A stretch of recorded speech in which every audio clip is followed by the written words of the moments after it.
The right to offend is not some pesky little part of freedom of speech that we have to put up with. It is the heart and soul and lungs of freedom of speech. It is the coursing lifeblood of human progress. It is the instigator of liberty and modernity and science and understanding.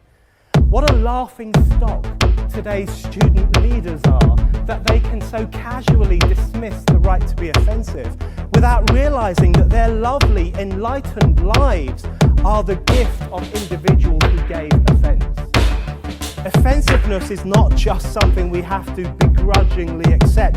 Offensiveness is the motor of human progress. Now broadcasting from the Right to Offend Media Studios in sunny South Florida, bringing you the latest in politics, current events, art, and pop culture. This is the Whitfield Report live with Sam Whitfield. But giving offense is good. In fact, it's essential. Well, good evening, folks, and welcome to the Whitfield Report. And we've already got 10 people watching, so, bravo. And I know why y'all are here. Shout out to that video, Sam. I never really noticed that picture of Glenn Beck with you makes him look kind of fat. You know, can I tell you something? Like the dude is way taller than you would think. Oh, like, yeah. He doesn't come off as short, but I think he's like 6'5" or 6'6", or at least he was back then in 2012 when I met him. Yeah. I think it's just the camera angle, but in the way he's like looking at it, it just makes his face look a little puffier. I was like, man. Also, though, like you notice, I don't know if you saw, but there's like the bodyguard standing behind him. And the entire time I'm shaking hands with him, like the bodyguard is just looking at me like, as if I'm going to shank him or something. Well, wait. I mean, I wouldn't. I keep if I was a bodyguard, Sam, a guy like you would be exactly the agent of destruction I would be worried about. Well, see, what's funny is I tried to give Glenn Beck my business card. Like I literally started to hand it to him, and the bodyguard like stepped in front of me and literally said, "I'll take that." And so literally, like I tried to hand the business card to Glenn. Bodyguard steps in front of me, takes the card from me, and then just gives it to Glenn. I'm just picturing Sam pulling out a business card, and you just hear all the guns ragging. I mean, that's kind of how I felt, right? Like, yeah. Now, don't you bother Mr. Beck with this kind of thing, sir. I mean that's pretty much what I was told, and then he invited me to Dallas, Texas at the time, but I never got a follow-up call. So, But so what it all saying is Glenn Beck hates crippled people. Is that what I'm getting out of this? Well, yes. Well, but where's that a hot take? Well, in all seriousness, like I found out later that his daughter also has cerebral palsy, and Antifa, I guess, tried to like. That's why I made just so anybody knows, that's why I made that joke, because I know for a fact he has a child with a disability. Well, but not. I knew it was similar. I didn't know it was cerebral palsy. And so I made the joke that he hates crippled people, knowing that he doesn't. Just so before anybody goes crazy. Oh, I can't believe he said that, man. Sam, it reminds me of something. I got a presentation for you. I want to explain something here, if that's okay.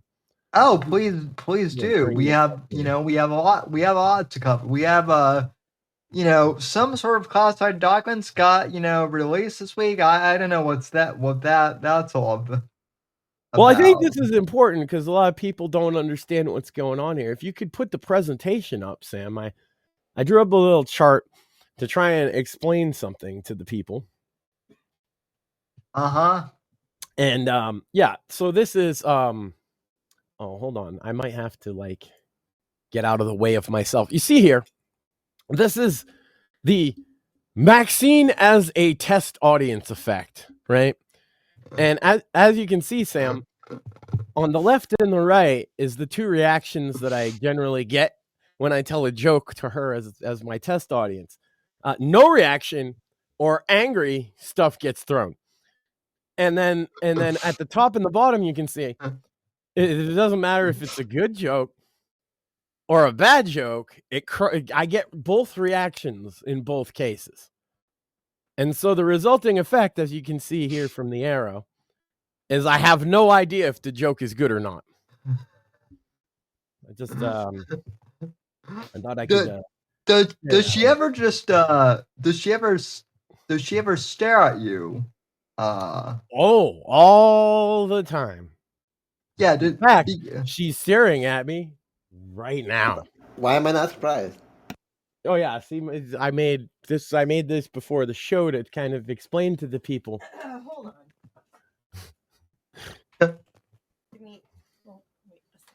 Yeah, see, there's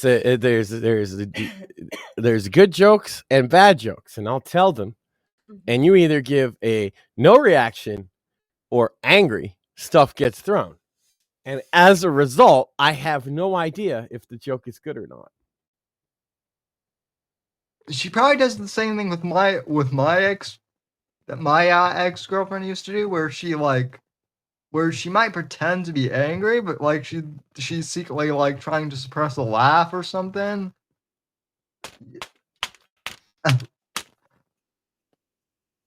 Maxine, you're gonna paper cut Max to death. You know, this was given to me. It's a nice, beautiful. I've talked about on the show before. A nice, beautiful little comic book about Jesus that was given to me by some people that didn't speak very good English. And now you see, I told the joke. Now, do I know if the joke is good or not based off that reaction? I don't know. How do you figure it out, Sam? Well, I mean, the way I figure is the joke must be good. We don't have access to Maxine's facial expressions. You do? Yeah, I mean, I've seen what she looks like, so I can kind of visualize, and I can just, like I can see that you're, you've got the clipboard. Look on her face about what you're saying right now. You can't even imagine. I mean, got a top 10 list, Sam. Yeah, we better dive into the top 10 list before before Max is top 10, but dead. It's not me. It's she did the top 10. You see, we've had this controversy regarding the writing of some of these lists, and so man, look, you can't write lists like that without using AI every week without making some concessions. Well, listen. So this week, I outsourced the list to the best free way I knew how, and I had my wife do it. The kid? The kid will be soon, I'm sure. With the wife, I mentioned a topic. She changed it a little bit from what I mentioned, but she wrote the whole thing herself, and so she's got a top 10 list for us, Sam. Oh, awesome.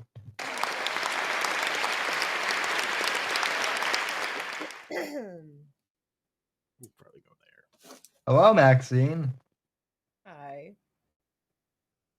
So this week's list is the top 10 movies I want Disney to leave the fuck alone. All of them? Oh, wait, no. Well, you have to pick 10, right? Yeah. So some on this list, some people would actually disagree with me on and have actually said they want these specifically as live action movies. We're going to talk about those after. I don't want Disney doing anything other than animation. So Yeah, so some of these are ones that I'm just like, leave the fuck alone. Other people say they want them, so yeah, whatever. Hold on, I can think of a couple of things for Disney to be doing. They could suck a dick. Ow. Why'd you do that again? No. Fucking woke bullshit. Why'd you smack him there, Max? Why'd you smack him there, Max? I actually agree with that. Also, they could do gay pornography. Oh wait, they're already. They say you get smacked. Okay, understand that? I don't know. I tried to make simple for you. Brain hurt. I know. What the list? All right, so the top 10 Caveman have movies I brain? want. The top 10 movies I want Disney to leave the fuck alone. At number 10, we have Fox and the Hound. Yeah, because they'd make it gay. Like the Fox and the Hound would be okay, no, see, that's exactly it. I know that this movie is like beloved to so many people. It's not one of my favorites, but I do like it. It is a very cute and it's fucking sad story. And instead of being an actual fox and a hound, they would be furries. Oh God, yeah. See, exactly. That's yes. All right. Number 9, Toy Story. Oh, live action toy. They kind of did that though with the Buzz Lightyear gay kiss stuff. Yeah, but they can do Toy Story on Ice again. Oh, okay. So they're the idea of making a live action toy. I bet you they've thought of that too. Or just changing it or rebooting it in any way. Just leave that franchise the fuck alone. No more either. Can we stop adding to it? Because aren't they coming out with a Toy Story 5? What more is there? 3 was like the perfect, 3 was the perfect conclusion. I will agree with Quentin Tarantino on that. Yeah, because they all died. Ow. Ow. Oh, I hate that. Stop it. Sorry. What's next on the list? He's not. At number 8, and I can put this on here because Disney does own, I think it's Fox, and this was under whatever that was. Number 8, Thumbelina, which I love that movie. Jodie Benson, who does the voice of Ariel, also does the voice of Thumbelina. And the songs are really good in it. Oh my God, who's the fucking... Gilbert Godfrey does a voice in it, and it's actually kind of really funny. It's cute, it's adorable, and they would so fuck it up. I guarantee you they would have an issue with the fact that the toads that kidnap Thumbelina are Spanish, and a really famous Spanish singer actually voices the mother toad. I'm sure they would have a problem with that and change it, and just leave it the fuck alone. They'd make the toads old white men. Thumbelina's kind of like a fairy type thing, right? Yeah, in the movie, yeah, because she falls in love with the fairy prince Cornelius, and they end up getting married in the end, and then she gets wings because she doesn't have wings because she's not a fairy, but she becomes one. They would make it a story about being transgender. Oh fucking god damn it! All right, he's not wrong. Moving on.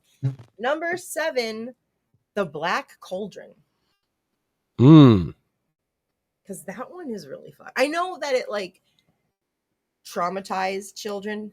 I'm not one of them. I thought it was really fucking cool. It was, but I wish they hadn't edited it either. They should have left it the way that it was originally supposed to be. Well, so did Barney the dinosaur, traumatized children. Oh, come on! Nobody ever stopped him. In fact, that's the problem. Elmo too. Did you know this, Sam? They were molesting kids. Stop it. Number whatever. Number 6, again, one that I can put on this list because they are owned by Disney now. And she's a fucking Disney princess. Fuck you if you don't agree. Anastasia. Yeah. That is a movie that a lot of people really, really like. I could see how they would remake Anastasia. Yeah, I is that they would make them the villains, the Romanovs, right? Because they're literally against the Soviet takeover of Russia. Basically, it's Anastasia, except this time we're going to justify killing her. Coming 2026. And they'd probably get rid of Bartok. It's like, yeah, and then it ends with the fucking Soviet national anthem playing as Rasputin wins, comes back to life forever. Okay, number 5. So this is one of the ones that's a little controversial because some people have said that this is one of the movies that they wanted to see as live action, and that's Atlantis: The Lost Empire. And I strongly disagree with that because I think they would fuck it up royally. That would have been cool like 20 years ago if they had done that, like live action. Didn't that movie come out 20 years ago?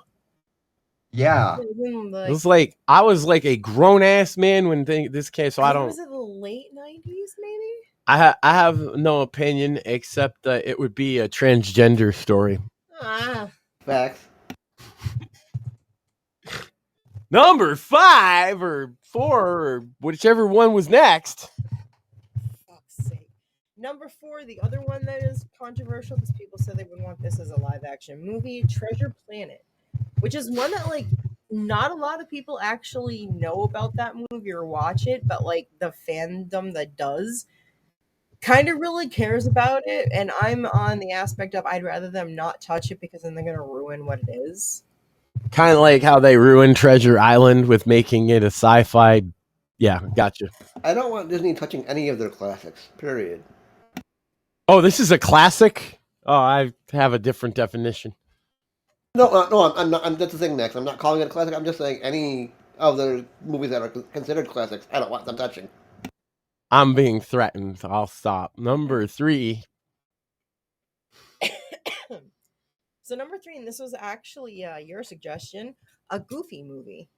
A Goofy movie, which is a wonderful coming-of-age love story between a father and son, which they would totally make it A, probably a mother and a daughter, and then B, a story about transgenderism. Lesbianic transgender. That's right. Incestual, too. They'd be doing it. Ow. Disney, everybody.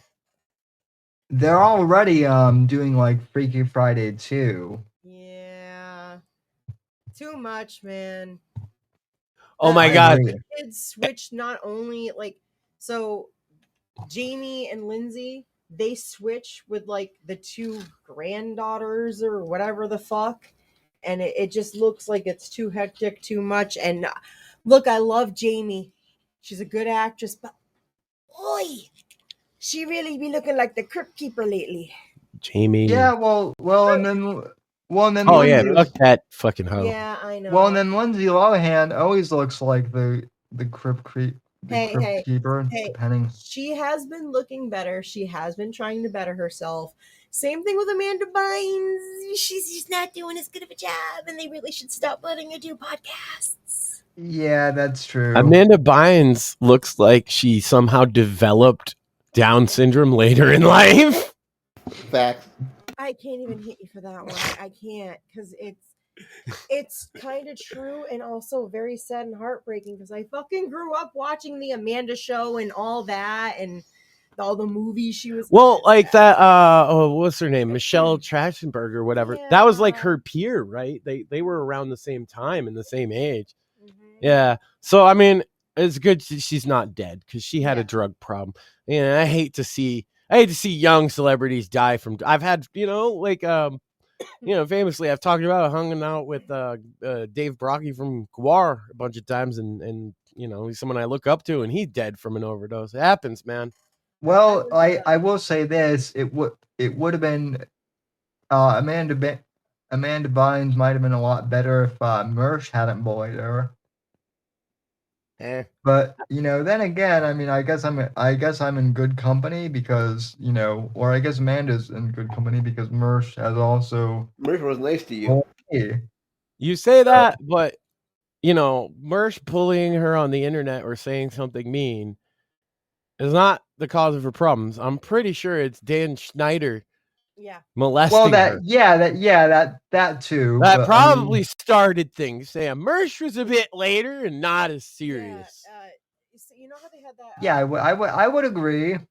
quick little offside rant. You remember how they had that documentary that they were making about that with the Dan Schneider and everything, along with Nickelodeon and all that? When when all that was on the air, there was another actress who was like younger, who was kind of like Amanda Bynes, but like different. She was the popular, favorite of Dan's. But as soon as Amanda came along, that other girl kind of got pushed out, lost roles, and it was all Amanda. She tried to get emancipated, Amanda did, and like from her parents, and then be with like he fucked her up. She's one of the ones that got it the worst. Yeah. Besides like Drake Bell. Yeah, I know. But we were kind of doing a list though. That's why I said that's a side rant. We're going to get back to the list right now. So you're dealing with me. Come on. So at number 2, and this was actually you chose this one because I had 2 I couldn't decide on, and I think you went with the right choice. Oliver and Company. Yeah. The dogs and the cat and the singing, like Oliver Twist, but with dogs. And that was because I could foresee, 1, them doing it like the Lion King, which would be terrible. 2, instead of like respecting the source material, which is very like jazz focused, and some of the best, I would argue Oliver and Company has some of the best music in any of the, and a Goofy movie as well, in any of these films, bar none. And I know what they would do because it's an urban set film, and they would make it reflect like Black urban culture, right? Instead of playing the movie straight, which is obviously a take on Oliver Twist with dogs. And like Why Should I Worry, which is like the key such a good one. song, that's like the single from the movie, is like so iconic, and I could just picture them. It would have like heavy bass and hip hop. There'd be a hip hop rap part, I was gonna say, solo. And I love rap, but like, yeah, that one, as soon as I heard the idea of remaking Oliver and Company, I kind of got sad that they might ever consider doing such a thing. Yeah. And then we got one left, so you want to read them back? Yep, so we're gonna read back the top 10 movies I want Disney to leave the fuck alone. At number 10, we have Fox and the Hound. At number 9, Toy Story. Number 8, Thumbelina.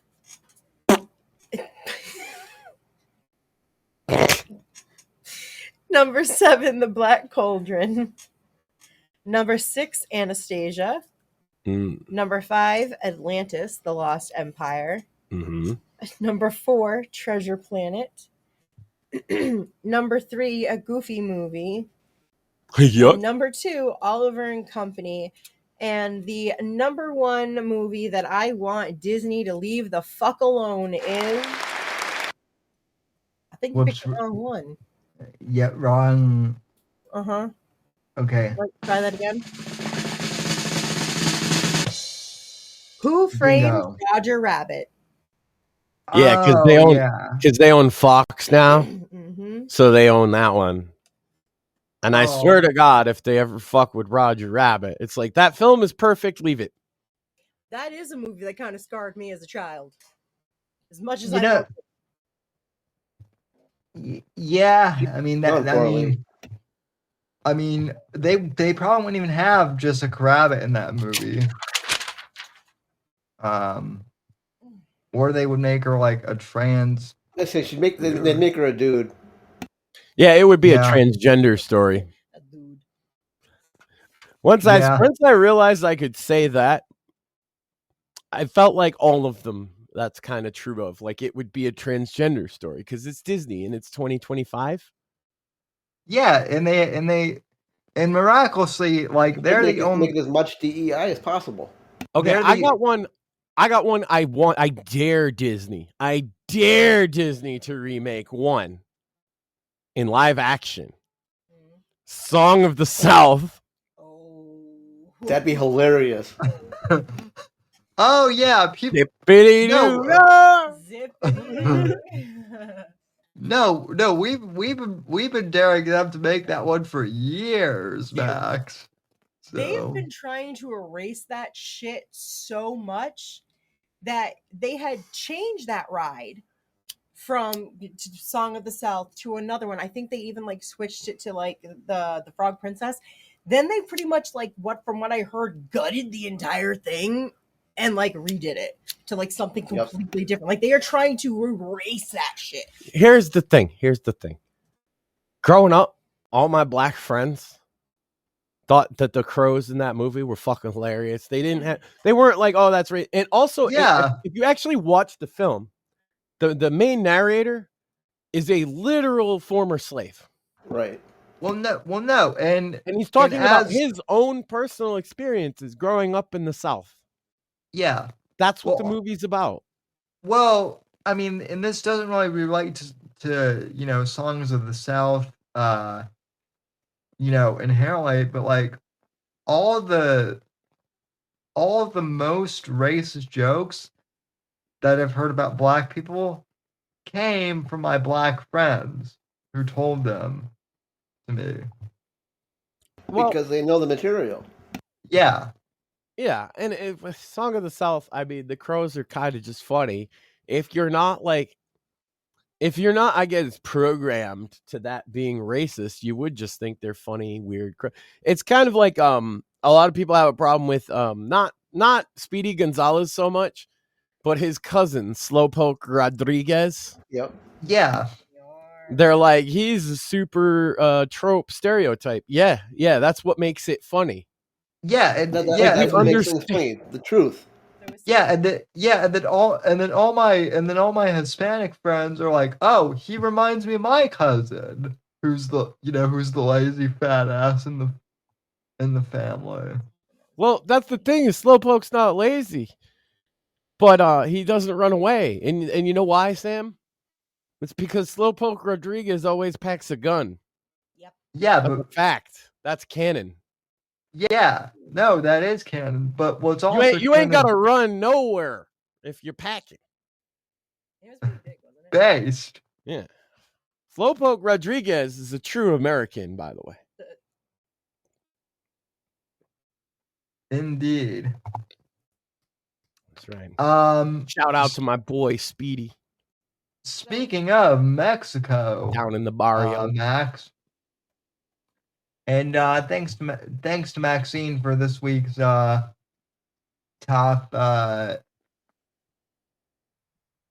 Thanks, Maxine, for this week's top 10 list. And so you just gotta harness the power of wifing. Make it work for you, gentlemen.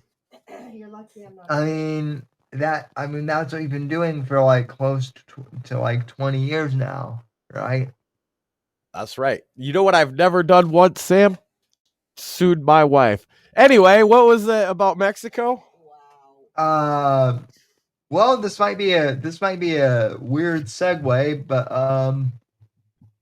in 1 week, Hi, Sam's book, folks, Night of the Vigilante will be available in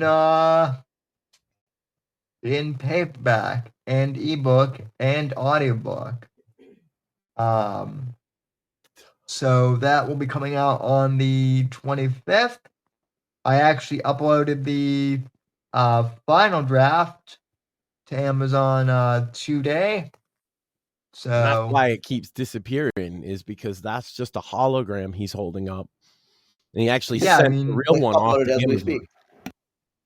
Yeah, I mean this one is just like the second draft, but the final one will be out next week. And so this one will, and now that I wanted, are there boobies, Sam? Not in this one. Oh. Okay, but there's bloody, brutal revenge killing, right? Oh yeah, lots of it. Maybe the next one there'll be boobs. Yes. Or penis. Nah. Hey, if that's if that's what Sam's into, that's what he'll write.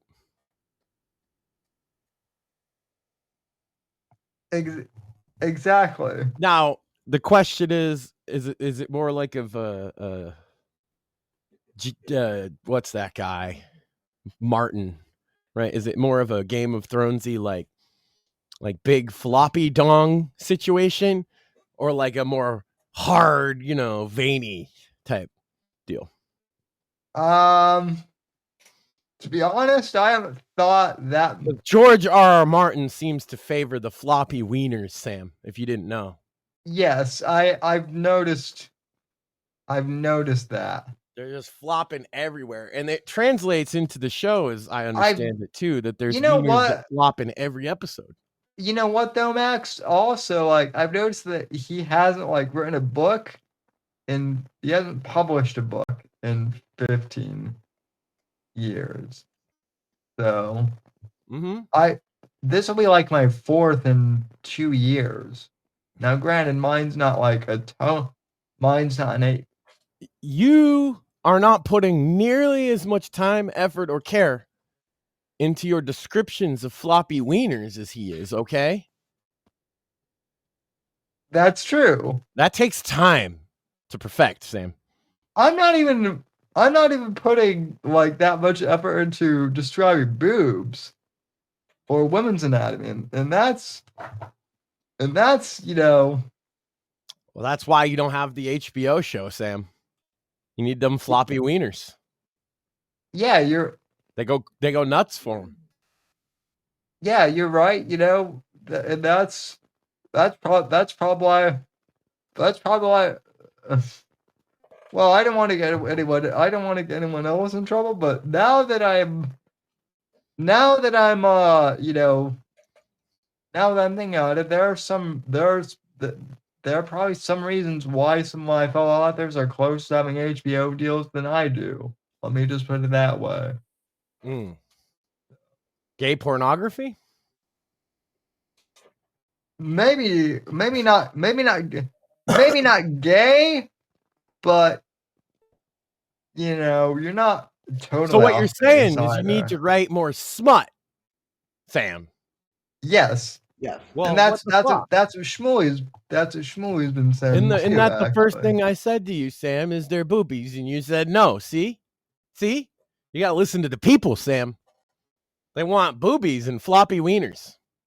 Yes. Well, John Ryder book 4 is coming this summer, and so keep out for that. His new love interest, John. Floppy. Let me just put it this way. John might ride her. Good night, everybody. Let's go. But anyway, speaking of floppy wieners. So yeah, Night of the Vigilante comes out March 25th. We'll have a show next week. For that, I'm gonna try and get some other authors to come on, like we had last year for the Dogs of War and Andrew Nelson. Thoughts and prayers to him and his wife, who is she's going. I guess she's just gone through some surgery and she's still recovering. So, thoughts and prayers to them both. Although, shout at him too because he's been tweeting out the Division a lot lately, and I didn't know that he was a gamer until recently, but evidently he's been watching Bits and Bones a lot. Yeah. Oh, nice. Did not know that. That's awesome. Yeah. Yeah. Division is better than it had a right to be. Division 2 is great. Yeah, it is. Division 2 and Division 1 Survival DLC is like the birth of what they call the extraction shooter now. It was the first one, and it's still, in my opinion, one of the best. I agree. I like the atmosphere of Division 1 just being wintry. We should go back and play through Division 1, actually. Yeah. I think I have a copy still. Yeah, but JFK, Sam. Okay. So you had Grok summarize the files. I discovered something immediately, Sam, something that jumped out at me in the JFK, since that's our topic tonight, to segue right into this. The first thing I noticed, Sam, in these JFK classified, declassified documents, did you know this, Sam? JFK is dead. You heard about this? Apparently some guy shot him in the head. No way. Yeah. It's wildly relevant news. Now I scrolled through all the I scrolled through a lot of them, and a lot of them are just signatures. But this particular document that I have right here, number 104-10170-10145. That's the literal title of this. Is basically the summary of what happened. Now, I tried to read through it. The print's not that good for those on screen, but here it is. So instead, I'm going to switch to Grok here, and I don't know if it switched over, but I uploaded this, and I entered in the prompt, research this document, analyze it, and summarize it as it relates to the JFK assassination. So we're going to do that. And wait, it was an assassination. Jesus, the bombshells keep dropping on me. It was an assassination? I thought some dude just like popped off. When did this happen? Was this recent? I mean, it happened back in 1963. Oh, Yep. Shit. Oh. And it's relevant now? Yeah, I mean... Oh, right, because boomers. I got you. Yeah, boomers think that this was like worse than 9/11. So yeah. It's worse than the two wars that they sent, their children to go die off in. Yeah. Well, definitely. I mean, supposedly JFK would have stopped that. Oh yeah, one of those wars. Woulda, coulda, shoulda, didn't. He got a fucking bullet between the eyes, bro. But anyway, he was gonna do everything, Sam. He was gonna do all the things that we wanted somebody to do as soon as but the problem is he was gonna do it after he got shot. That's what it is. You know what's great is that Trump did that too. He did all the things that we would all want him to do and said a guy should do, and he did it after he got shot. But as Trump once said before, I like survivors. He's a winner, right? You get shot in the head. You get shot in the head and do all the things that people say. JFK was gonna do this and he was gonna do that. Trump got shot in the head and he did all the things he was gonna do. Well, to be fair, Trump survived the assassin's bullet. That's right. Well, he barely touched him. It was a tremendous divine. He was selected by God to make America great again, Sam.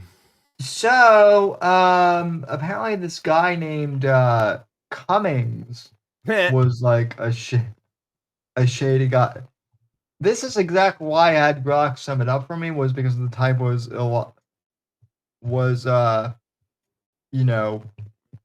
kind of illegible. But allegedly this Samuel George, hey, that's my middle name. Samuel George Cummings. Hold on, Sam. 63 was before my time. No, hold on. We need to ask some serious questions, Sam. Did you or did you not shoot JFK from the grassy knoll, Sam? I did not, sir. I wasn't even my mom was 5. So I wasn't even in the picture then. You haven't discounted time travel, Sam. How would I?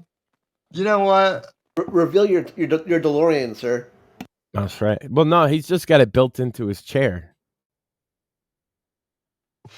You know what? There's some conspiracy theorists out there that would, say that I time traveled. Yeah, right, because you did. You time traveled back to 1963. If you have a time travel chair, Sam, I need those blueprints, please.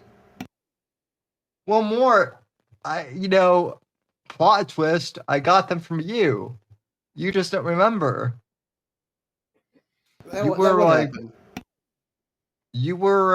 we solved it then. Sam shot JFK. You were super buzzed on, and I changed my name to Cummings for some reason. So that's your CIA name, okay? And I worked for the CIA. Well, so how do we know that you're not way older than you say you are, and that they just helped you in the witness protection program because you did their wet work for them? I mean, look, this guy would have been like, I'm gonna need to call Secret Agent Boomer about you, Sam. He'll illuminate this conspiracy for me. He'll get to the bottom of this, Sam. If you time traveled to kill JFK, he's gonna find out. Oh God! Is Secret Agent Boomer going to rehash the plot to GoldenEye for you again? Yes. No, he's gonna rehash the plot to Time Cop. Chasing you through different historical periods to stop you from assassinating left-wing politicians. So in all seriousness, joke's on them though, Sam. There's no more left-wing politicians. They all got voted out. In all seriousness though, so the Samuel Cummings guy was a former CIA guy, which kind of proves my theory that it was a former CIA guy who was in league with Oswald, who was sympathetic to the Russians, as we've pointed out on the show before. So by sympathetic, he renounced his citizenship, moved to Russia, married a Russian woman, and got a Russian citizenship, then somehow got expelled from the country for no official reason we can determine, and went to Cuba, and then came to America, where he met up with a communist group in Louisiana. And then 6 months later, he shot the president in Dallas, Texas. That is the route of Lee Harvey Oswald. Whatever anybody thinks about what happened that day, you have to factor in that is the official story of where he was and what he was doing up until the shooting. So, okay, well, I guess I led on that I know more about this than I said, Sam. I'm sorry. So, we did a I knew he was dead, Sam, but not everybody might know that. Not everybody's a boomer who's obsessed with this one thing for their whole life. Here's a more relevant question to ask, and I'm being serious. I'm gonna alienate all of our regular fucking viewers with this kind of shit too, huh? I should stop. Well, no, because I'm gonna ask a relevant. Our demo skews older, and I'm shitting on boomers too much. I should stop that. Well, no, because I'm about ready to ask. No, you keep shitting on the boomers. We like that. Well, because our boomers are based. That's true. Well, that's the thing is people are like, oh my God, you said this about boomers. It's yeah, well, your boomer is probably awesome. So I got a couple boomers who are awesome too. It doesn't mean that your boomer isn't awesome. The fact that most boomers are pretty fucking lame and gay. So here's my question for both Max and Mort. Why are people more people seem more preoccupied over the CIA's involvement in JFK's assassination? But what about the CIA's alleged involvement in Trump's assassination attempt? We still don't know anything about the shady guy who was a 21-year-old who had absolutely no social media presence and yet worked for. you could make the argument that there's probably a lot less documentation regarding that to declassify, in a sense, is that is still definitely an ongoing investigation. This stuff isn't, and so I can see why it's like there's more to talk about here, Sam, is the fact of the matter. And it's because, like you're saying, we don't know anything about that guy, and that should be shady. We should be having a congressional inquisition into this guy's whereabouts, just like we did with Lee Harvey Oswald in both the 60s and the 80s. Like, no, like, I understand, like, people might not like what I'm saying, that there might not be a lot to declassify about it. But think about how first of all, we know that the Biden law enforcement establishment, right, from the top to the bottom, had a vested interest in not investigating the shooting, right? And so they didn't. And then now, as Trump is taking power, you have to remember his guys are kind of taking the reins of all of these organizations and having to play catch up with people who are opposed to them. So what I think is the investigation into the Trump shooting incidents, the one attempted where he was actually shot, and the other one was a guy outside Mar-a-Lago with a gun. Both of these investigations, I imagine, are ongoing, but you got the old outgoing guys that have no interest in the case because Trump won and they're mad, and you got the new incoming guys who have to not only catch up on that, but a million other things as well.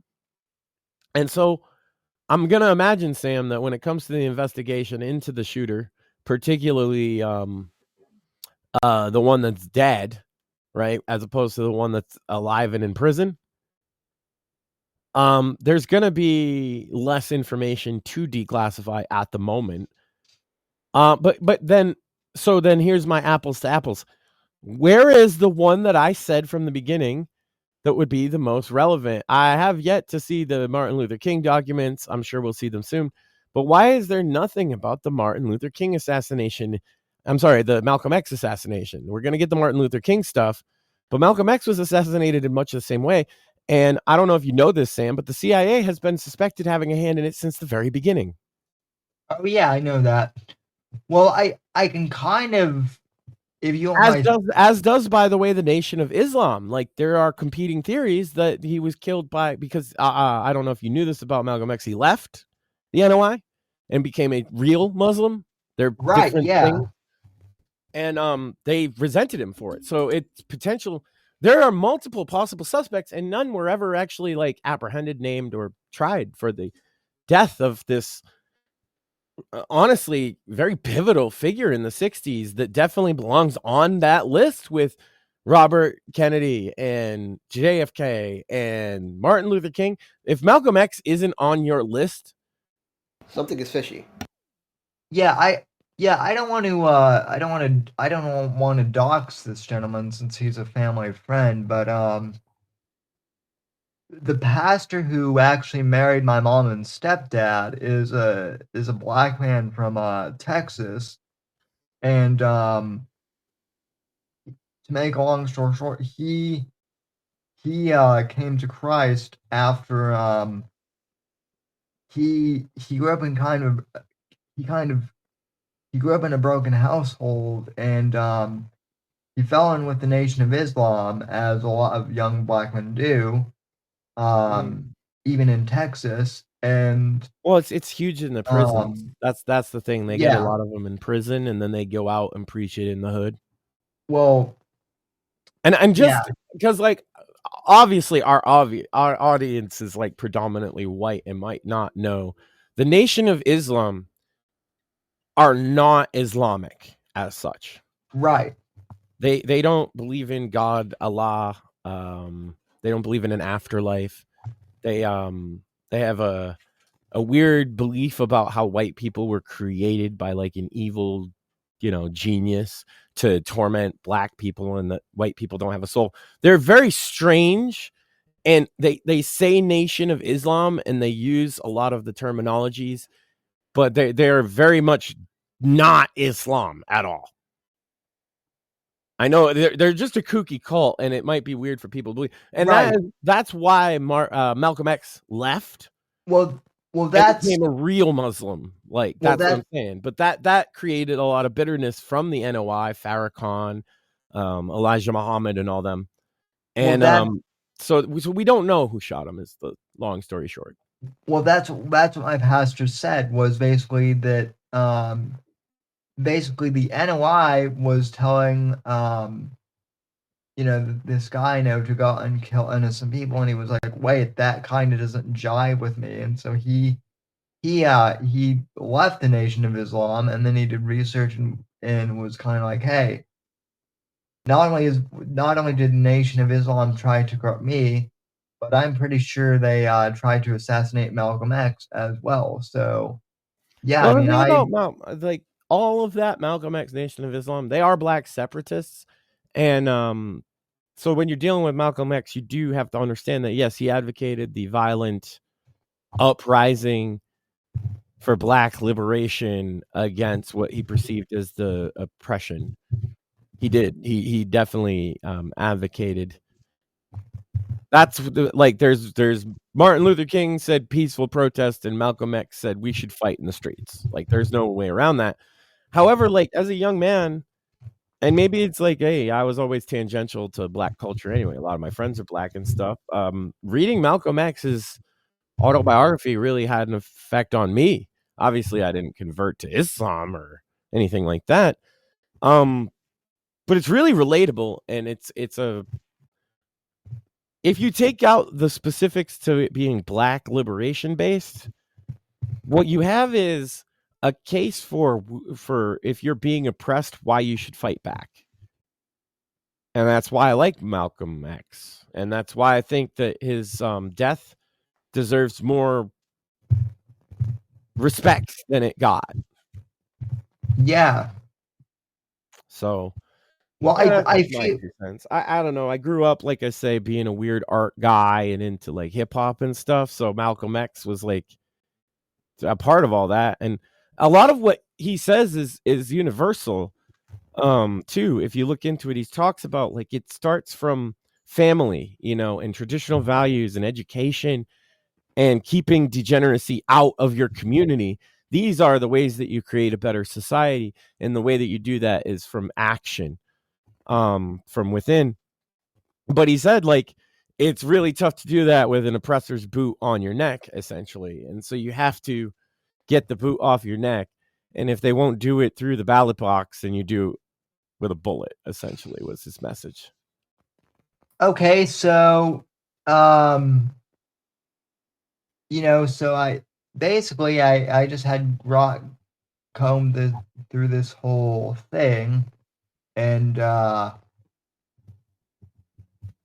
there's a lot of data that I will actually copy and paste to my Substack for those who are interested. But in conclusion, for the audio listeners, it says the information in this document raises questions that Underhill's claims.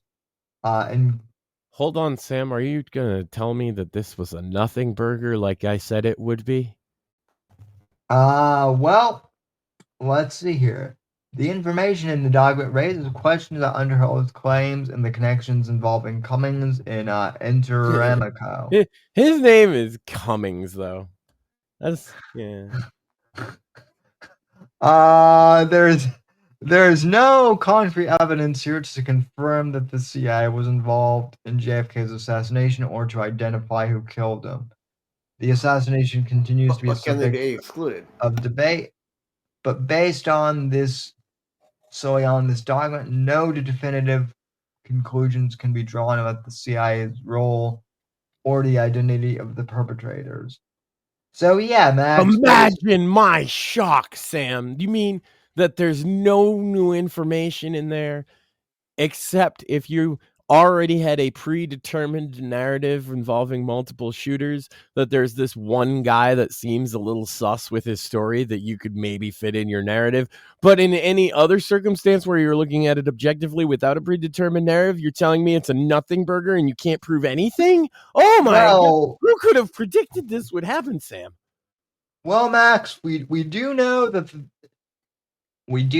allegedly the CIA's number one hitman was named Cummings. That's it. He knew all the comings and goings, Yeah, that's. I wonder if he was in there. Like, you would want Cummings in when you were doing the CIA prostitute through the mirror studies. You heard about this? Yeah. Yeah. Oh yeah. You would definitely want Cummings then.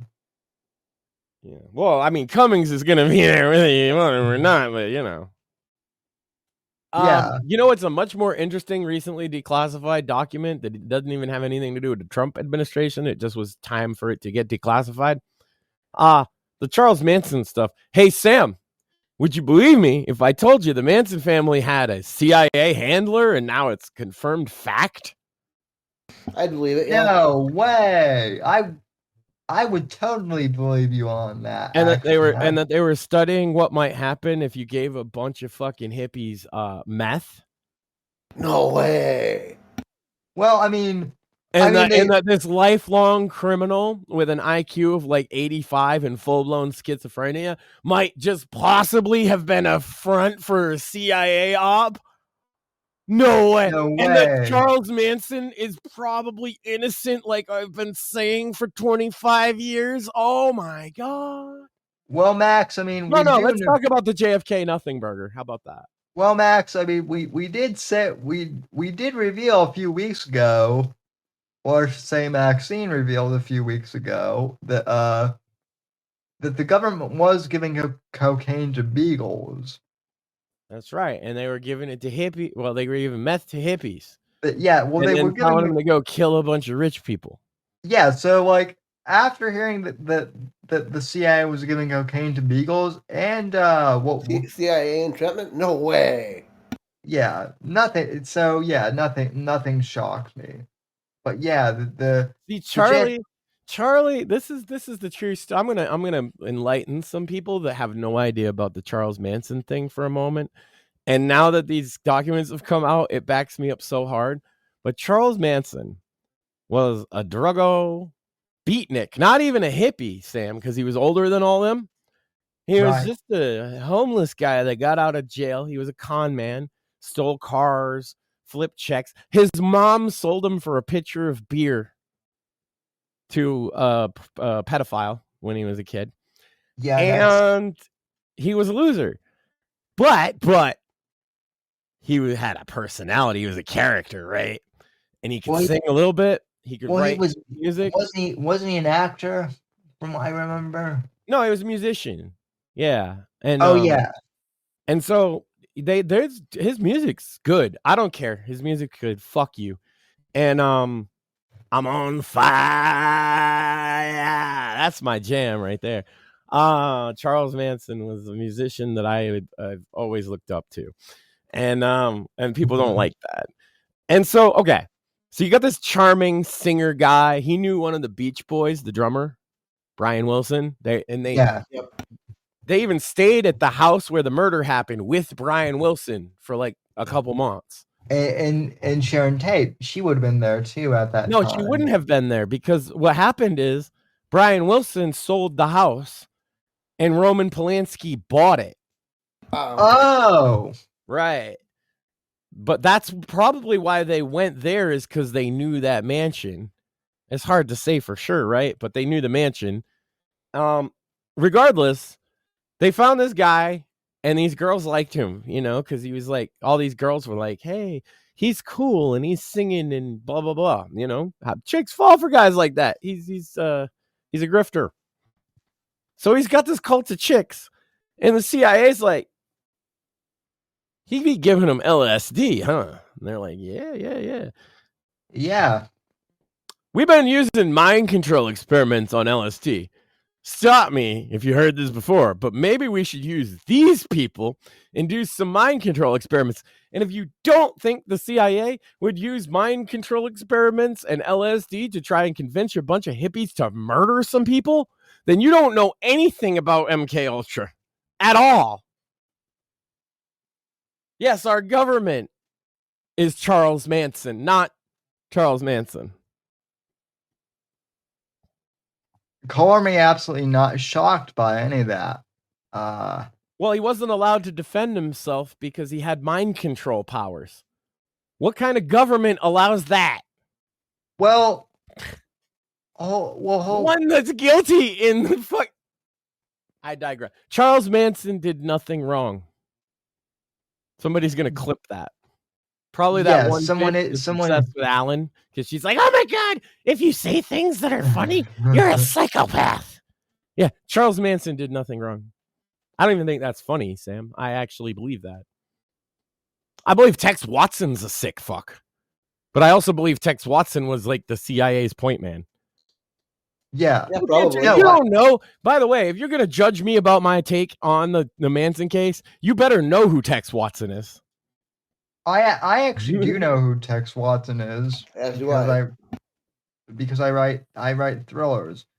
But I'm gonna step away for a quick sec to take a brief time out. So you're gonna walk away, Sam? He's got to take a Mersh. Yeah, or whatever the other one would be. They're both Mersh. That's true. They're both. You got to take a mean Mersh. Yeah. What was I rambling on? Oh yeah, Charles Manson. Highly recommend. I believe it's Nicholas Schreck. The documentary is called Charles Manson Superstar. Check out the Redux version that has more footage. He was the longest incarcerated human being in American history. I think that alone says something. Absolutely. The dude was crazy. I'm not saying he wasn't a fucking psychopath. Well, he was a schizo. You can see it. Completely out of his fucking mind. If you fucking see that guy and you're like, man, I bet that guy is convincing enough to get me to kill somebody, then you're an idiot. I agree. He writes his name in poop on the walls. He carved an X in his forehead originally, and then he made it into a swastika. A lot of people didn't know it was an X at first. I did because, that was kind of a thing in like the twisted ICP scene is you'd put an X on your head because it's like I'm X'd out of society. That's why he did it. Right. And then all his girls, because they were still into him. It's like I say, he was charming and shit. They were like, they shaved their heads when he shaved his head. Charming musician that's never been heard of ever. Yeah. Somebody check on Jared Leto? That motherfucker got a cult with an island. Never trust a motherfucker with a cult with an island. They are never up to good. Unless Sam gets a cult with an island, then it'll be fine. Should we start a cult of Sam, I thought we were Sam's point men.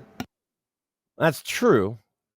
But are we cultish enough? Like, it can't be like a religious cult, but it could be like one of those like self-help cults, right? We are a cult of personality that Sam is our leader.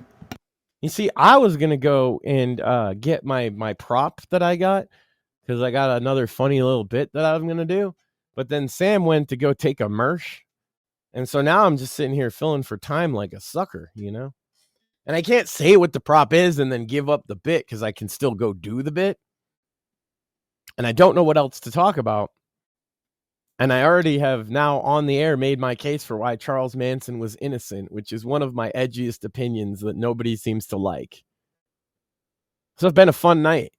So I know you see this guy as boring, but in the DSP universe, PPP and Andy have completely fucked with the guy's mind, where DSP actually released all of the DMs earlier this afternoon.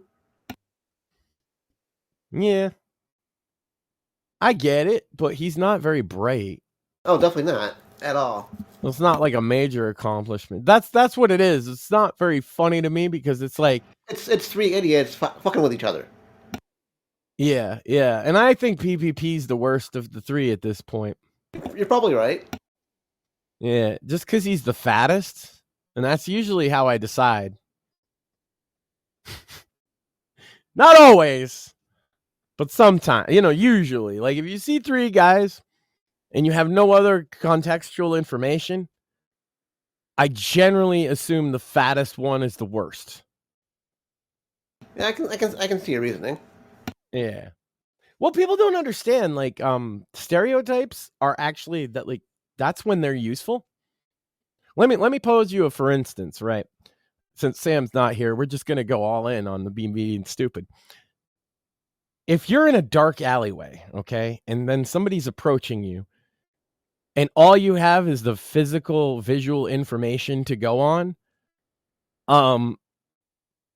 you might have different reactions based on what you see, right? So if you see a big beefed out black guy with a stern look on his face, you're going to have a different reaction to that than if you see a small white woman, a small attractive white woman smiling, right? Or whatever. But it turns out that small attractive white woman smiling is a psychopath. Is a psychopath. She just stabbed her boyfriend, and it turns out that big black stern looking black guy is actually a pastor. But since you didn't have, it's called the imperfect information problem. Since you didn't have perfect information, the best guess you had was actually based on a racist stereotype. And the fact of the matter is more often than not, your first instinct can be correct, or at least exists in your mind to process information for a reason. It's not racism per se. It becomes racism when you're given more information and persist in the belief. For example, it's initial information that we've gained through evolution, and without any other information. Yeah, cultural osmosis, personal experience. It's a lot of things, right? And so you're going to make that snap judgment. That's when stereotypes are actually, or statistics are useful, but as soon as you have more information, then it kind of defaults to like the individual is king kind of situation. Because every individual case is going to have individual distinctions from previous one. And you start to get further and further down that little rabbit hole. But initially, like for example, the black crime statistic being that 50% of crime is black people is one of the, or 53% or whatever, is misleading, right? But a lot of people take that statistic and then they're more likely to see a black person and assume that person might criminally act upon them. However, that's not necessarily the case unless you're black, because the vast majority of the victims of this crime are also black. Well, are we debunking the 13% do 30% of the crimes or whatever? No, I'm just talking about having imperfect information and making snap judgments and how that's kind of actually okay. Yeah, well, I mean, that seems to be kind of the trend on the internet now, if you think. And it's also okay to be wrong about those snap judgments because you didn't have perfect information. The example I gave, Sam, is you're in a dark alley at night, right? And a big, buff, black man with a stern look on his face, it comes walking the other direction. And that's all you know about him. It's not unreasonable for you to be more wary of him. Now, the piece of information that I didn't give you, the imperfect information, is that he's actually the local pastor. He does youth ministry. He donates to charity. He spends his Sundays preaching and at a soup kitchen. But you didn't know all that, right? So you just assume he might be he's more likely to criminally act upon you than not. But you're wrong, but that's because he's an individual. But you're correct in being a little more cautious. Well, even Obama, right, said that, like, oh, my mom, walks on the other side of the, street when a black man, crosses her path or, whatnot, right? I don't actually. That's funny because I like that seems to be something from other parts of the country because I don't hear that from. I mean, my black friends and I would always have the same experience crossing. Like if you're a big dude, and most of my friends were also big dudes, right? Yeah, women cross the street for you if you're a big dude. Period. Whether you're black or white, trust me. Yeah. That's what I'm saying. Yeah. What I'm saying though is Mr. Obama, who was supposed to be like the black savior according to the Democrat Party, like even he admitted that like that women, that even like black women, are on the other side of the street when they're black men, around. So. Yeah, and they're not wrong because they have just a slightly higher than average chance of that person being the one that offends them. And then, like I said, again, if you're black, you have a much higher rate of a black person victimizing you than if you're white. Yeah, isn't it something like 40% of the crimes are down racial lines? Yeah, it's 60-40. Yeah, 60% of the victims of black crime are black. Right. Yeah. Well, and the 40, by the way, aren't white. The 40 is white, Hispanic, and it's the rest of it. Yeah. Yeah. Well, and that goes back to the other thing, Mortheous, of like whenever liberals like to cite gun violence, like I'm just gonna throw out some number. Oh my God, there were 12,000 shootings in Chicago, last year, right?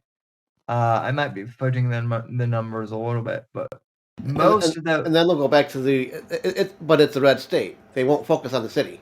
Well, it's not even that, right? Like, people like to say, oh my God, there were 12,000 shootings last year. But what were those shootings? That was gang on gang violence. Right. It wasn't like there were 12,000 mass shootings where people were just mowing down innocent civilians and in market squares or whatever, right? It was most of that was like gang on gang violence, but no one wants to nobody wants to admit that.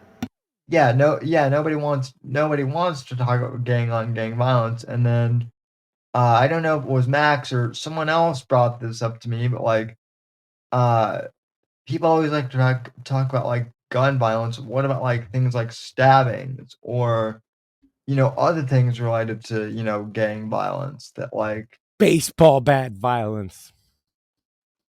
Baseball bat violence. Knifings. Knifings, stuff like that. So, or good old fashioned rumble. You ever been in a rumble, Sam? Oh, well, I mean, I've been in rumbles.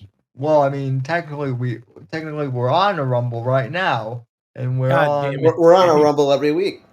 I mean the fisticuffs. No, I mean, I've been in I've been in a grand total of one fist fight my entire life. I've been in two. One was an able-bodied guy, and one was a crippled. The only one that I've been in was a able-bodied guy in high school. He said the word "cripple" in a derogatory manner in high school. I decked him and dropped him. Done. You crippled him, you might say. Facts. One was a guy who thought I was like trying to steal his girlfriend. I know. You probably were, Sam, in fairness. Maxine wanted to point out that for you, Sam, that we're picturing you in a cripple in a fight in two wheelchairs pushing up against each other, slapping. Is that about what the size of the matter? I mean, That look, would be fucking hilarious. I mean, look, Mort and I would have a slap fight, but no, this dude like wanted to like was like trying to like ram chairs and like, you know, actually like. But I know that he's ramming chairs. That's how oh my God, that's the cripple fight escalation is like, oh yeah, we ramming chairs now. I can see that though, because like the consequences of demolition derby chairs. If they knock you out of the chair, it might fuck you up. So they got a point. Yeah, one more. I mean, Max, have you ever been to like demolition derby or anything like that? Because that's essentially what like wheelchair fights. Like people don't think it would hurt, but like man, you can get. You should keep a red cape on you. If you manage to cripple one of the wheelchairs, the dude's fucked. Yeah. So Sam, you were talking. I missed the Monday show, and it's because I ate way too much corned beef and cabbage, and didn't sleep enough and drank too much. No, I didn't drink anything. That's the thing. Maxine, she can confirm. What? I didn't drink anything. No, I didn't drink anything. Okay. I smoked some weed, but oh yeah. Well, we always okay. So yeah. But Sam, you were like, I'm gonna have a pint of Guinness. Oh, here we go. And I got you. That's some traditional Ireland stuff. But I'm an Irish American, Sam. And so traditional for me would be much more akin to this 40 of St. Ides, you see? Because I'm classy.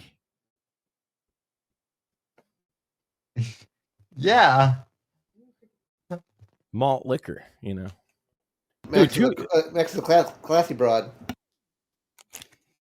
Legit though, all I could think. See, I used to. It's not even a joke. This is traditional St. Patty's Day shit for me. Would be one of these, a nice St. Ides, maybe two. My boy Paulie and me.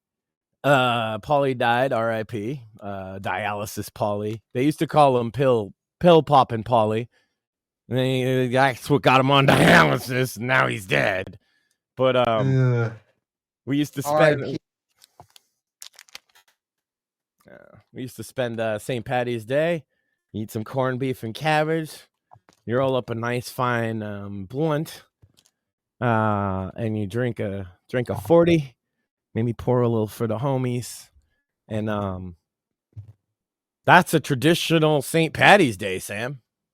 Nice. In the hood. Nice.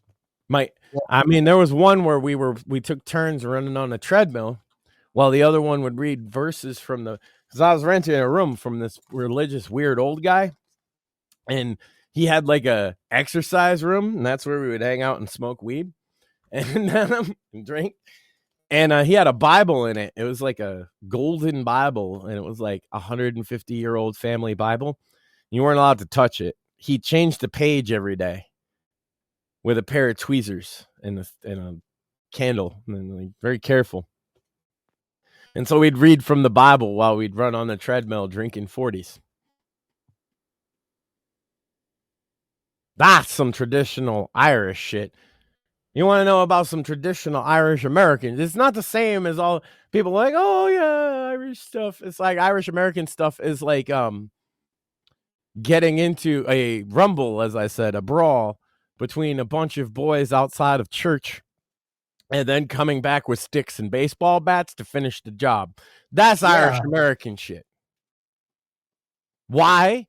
What did the fight start over? Nobody fucking cares. Nobody remembers. But we ain't losing. Right. Yeah. And it ain't over just because the fight got broken up. It ain't over. No, those are you kidding me, Max? Those are the best types of fights. What? Truly. Why Who started this, and why did you boys start this? We don't know. We just felt like it. I don't know. It was them over there who talked some shit. And the other side says we talked shit, which we did, but they talked shit first. I think the rule is talk shit, get hit. We've been talking shit back and forth and getting hit for about 6 years now. I had this one fight with this one kid. I'll call him MB. Our war, me, my brother. His name was Pissy Chris. No, it was Maddie Bullshit. And that was his street name, Maddie Bullshit. And you want to talk about the Irish boys? It's like Brandon and Matt and Tommy and fucking my boys sounded Irish as fuck.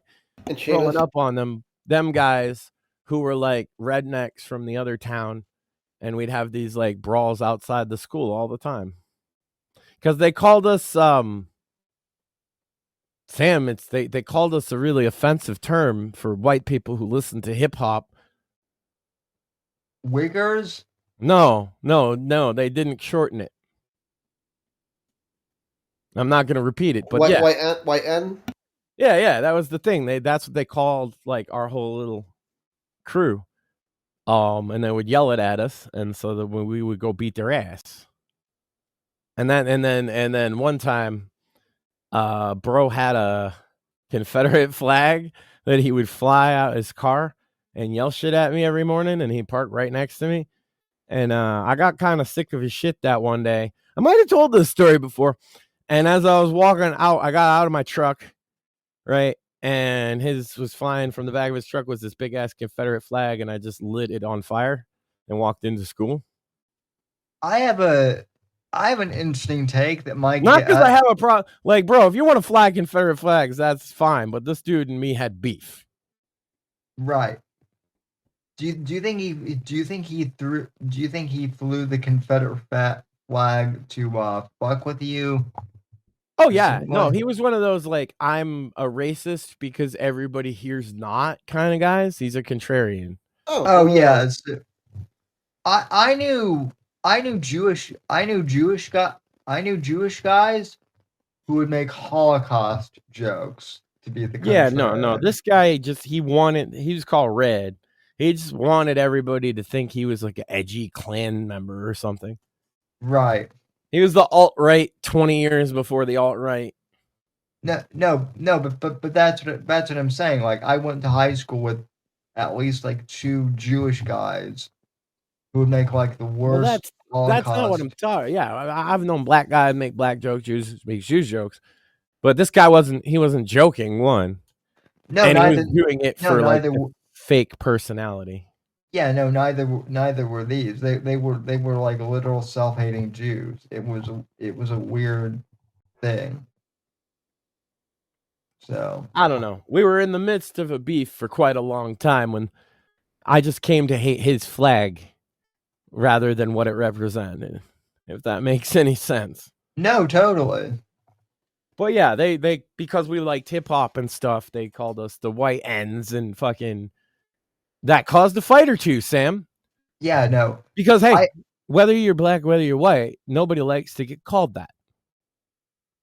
That is also true. Yeah. That's some bullshit. Fuck you. And in fact, there's actually a clip.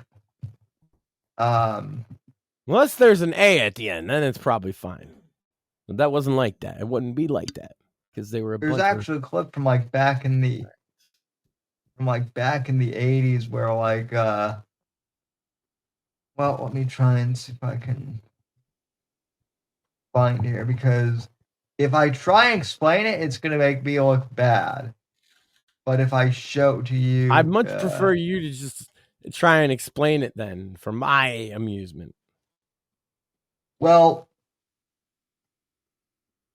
there was this white woman from the South who was on Oprah's show, and she said, "I can't believe you're actually gonna do it."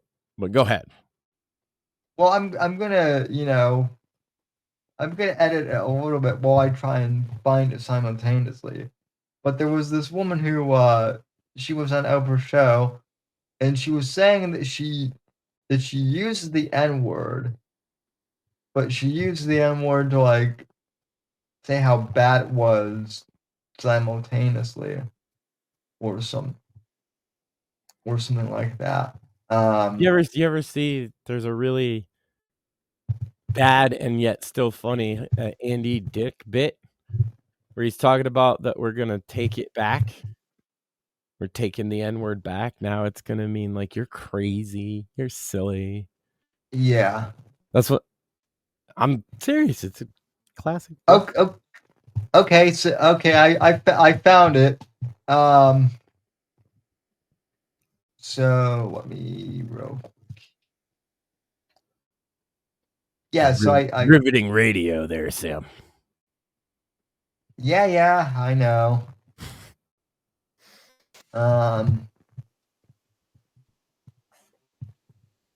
So I love how Mort leaves this out to dry too. Just oh wow, yeah, that lady's not white at all, Sam. You lied. Nope. I'm here. I'm just lagging. Joe in the chat says, "Damn, empty chat." Yeah, even though we have 9 listeners. Greetings, Joe. Welcome to the show. Joe said, "Yes." Greetings, Joe. Greetings, lurkers.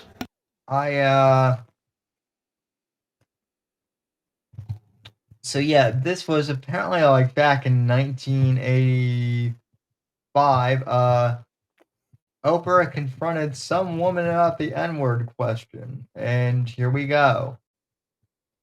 About white niggers and black niggers. Where is she? Stand up and say that if you don't mind, please. Yes.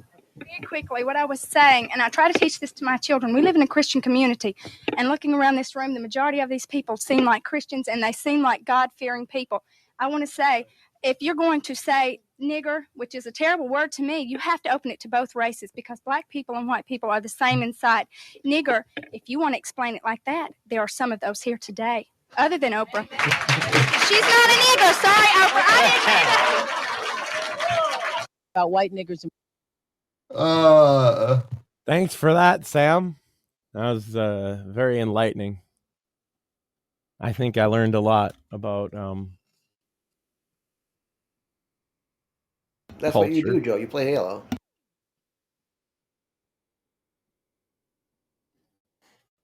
Yeah, so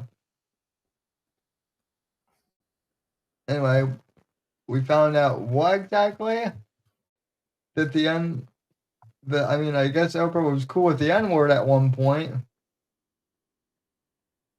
I mean, Oprah's probably cool with a lot of stuff if you think about it. She probably sucked a lot of dicks. Yeah. Well, like a lot of dicks. Oprah's allegedly cool with a lot of other stuff.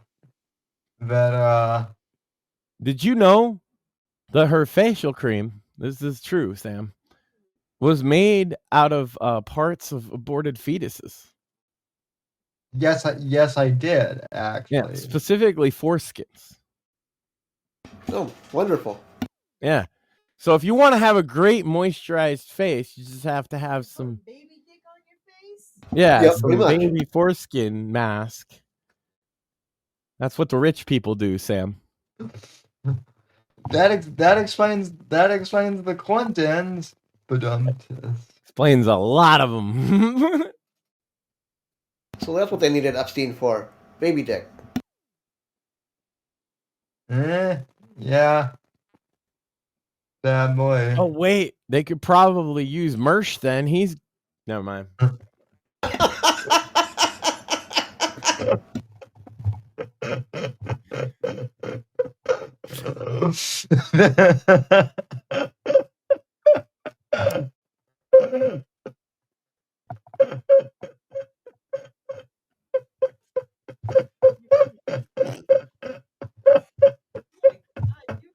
He's gone. He's been sent into orbit. Oh, Versh and DSP for that matter. Oof. And Ralph. Wait. So, more. I don't really. So apparently, like, PPP has been beefing with I was telling Max while you were gone. TLDR is they stopped faking being friends with DSP last week, and PPP threatened to drop fucking DMs on Friday. Fucking DSP did it today. Well, I mean, I can't believe I'm about to say this, but good on Phil for right. Literally anything. Problem is, DSP dropping the DMs is a self-own because it's not, they're not in his favor at all. Well, that might be true, but the fact that he That's beat almost DSP Johnny to it Foxy. is still, like, you know, good on him, I guess. Yeah. So. Oh. So I got my traditional St. Patty's Day, with my 40-0 and my blunt. But yeah, if people want, I will interact more on the Twitter about what happened with DSP. I don't really the other thing though that people have been wanting us to talk about, and like Max and I kind of talked about this, is apparently Jeremy Boring is leaving the Daily Wire, and honestly I don't care. I don't really care. Yeah, no one cares. That's it. Like, the Daily Wire people care, I guess. But, like, I don't even watch their programming. I was telling Sam, he was actually surprised a little bit that I've never watched or listened to a Ben Shapiro podcast in my life. I find him dry and pedantic and kind of snippy and annoying. Yeah, I'm not surprised by any of that. I was just surprised that you had never watched them, was all. Well, I can't get that far because of all of those reasons. I always thought it was cool you had him on. I respect some of his, like, I've seen clips. Like, it's not like I disagree with him on everything. He's just not the kind of person.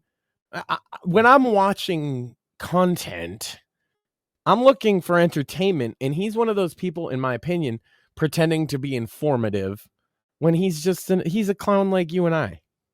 Right. Well, I think. Well, it's interesting that you say that, Max. I think what people miss, because everyone knows that I interviewed Ben, but I think what people miss is I didn't ask Ben too much about his background. I mean, I did a little bit, but most of it was all about, like, Andrew and what working for him, working for him was like. Well, because that was one of the first things we started talking about when I first came around, right?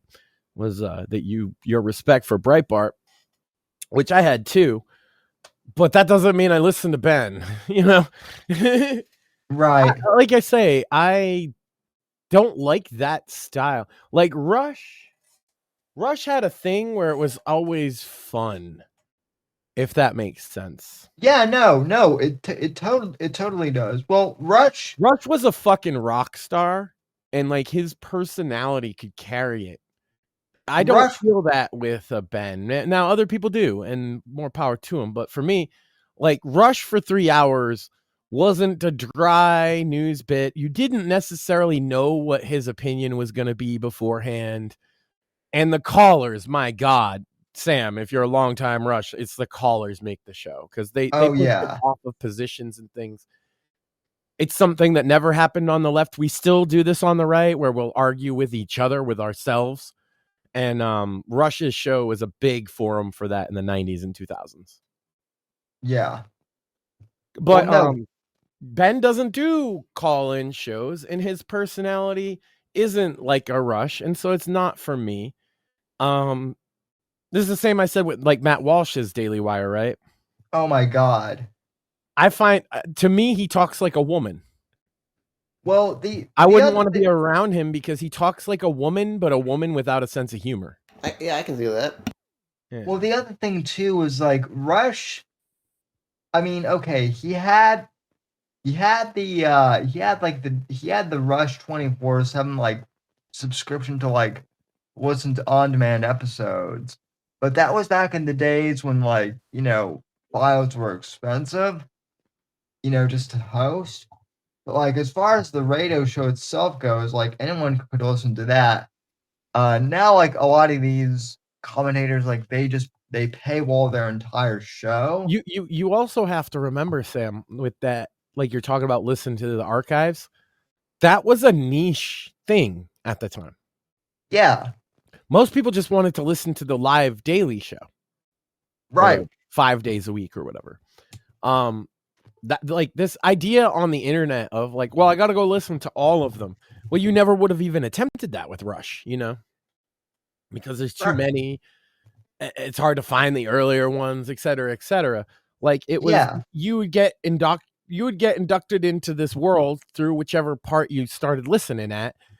And you didn't really need all that backstory because Rush was pretty, like he had his principles and you could figure it out after a while. And yeah, you could kind of tell what he was going to think about a given issue. But again, the callers would sometimes redirect him in interesting ways.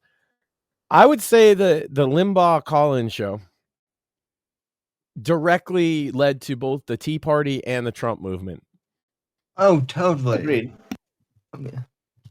More than Gamergate. I'm sorry, gamers that want to be like Gamergate started all this. It started on the Rush Limbaugh show. It started with hard work. It started with Pat Buchanan and Ross Perot, and this didn't happen overnight, boys.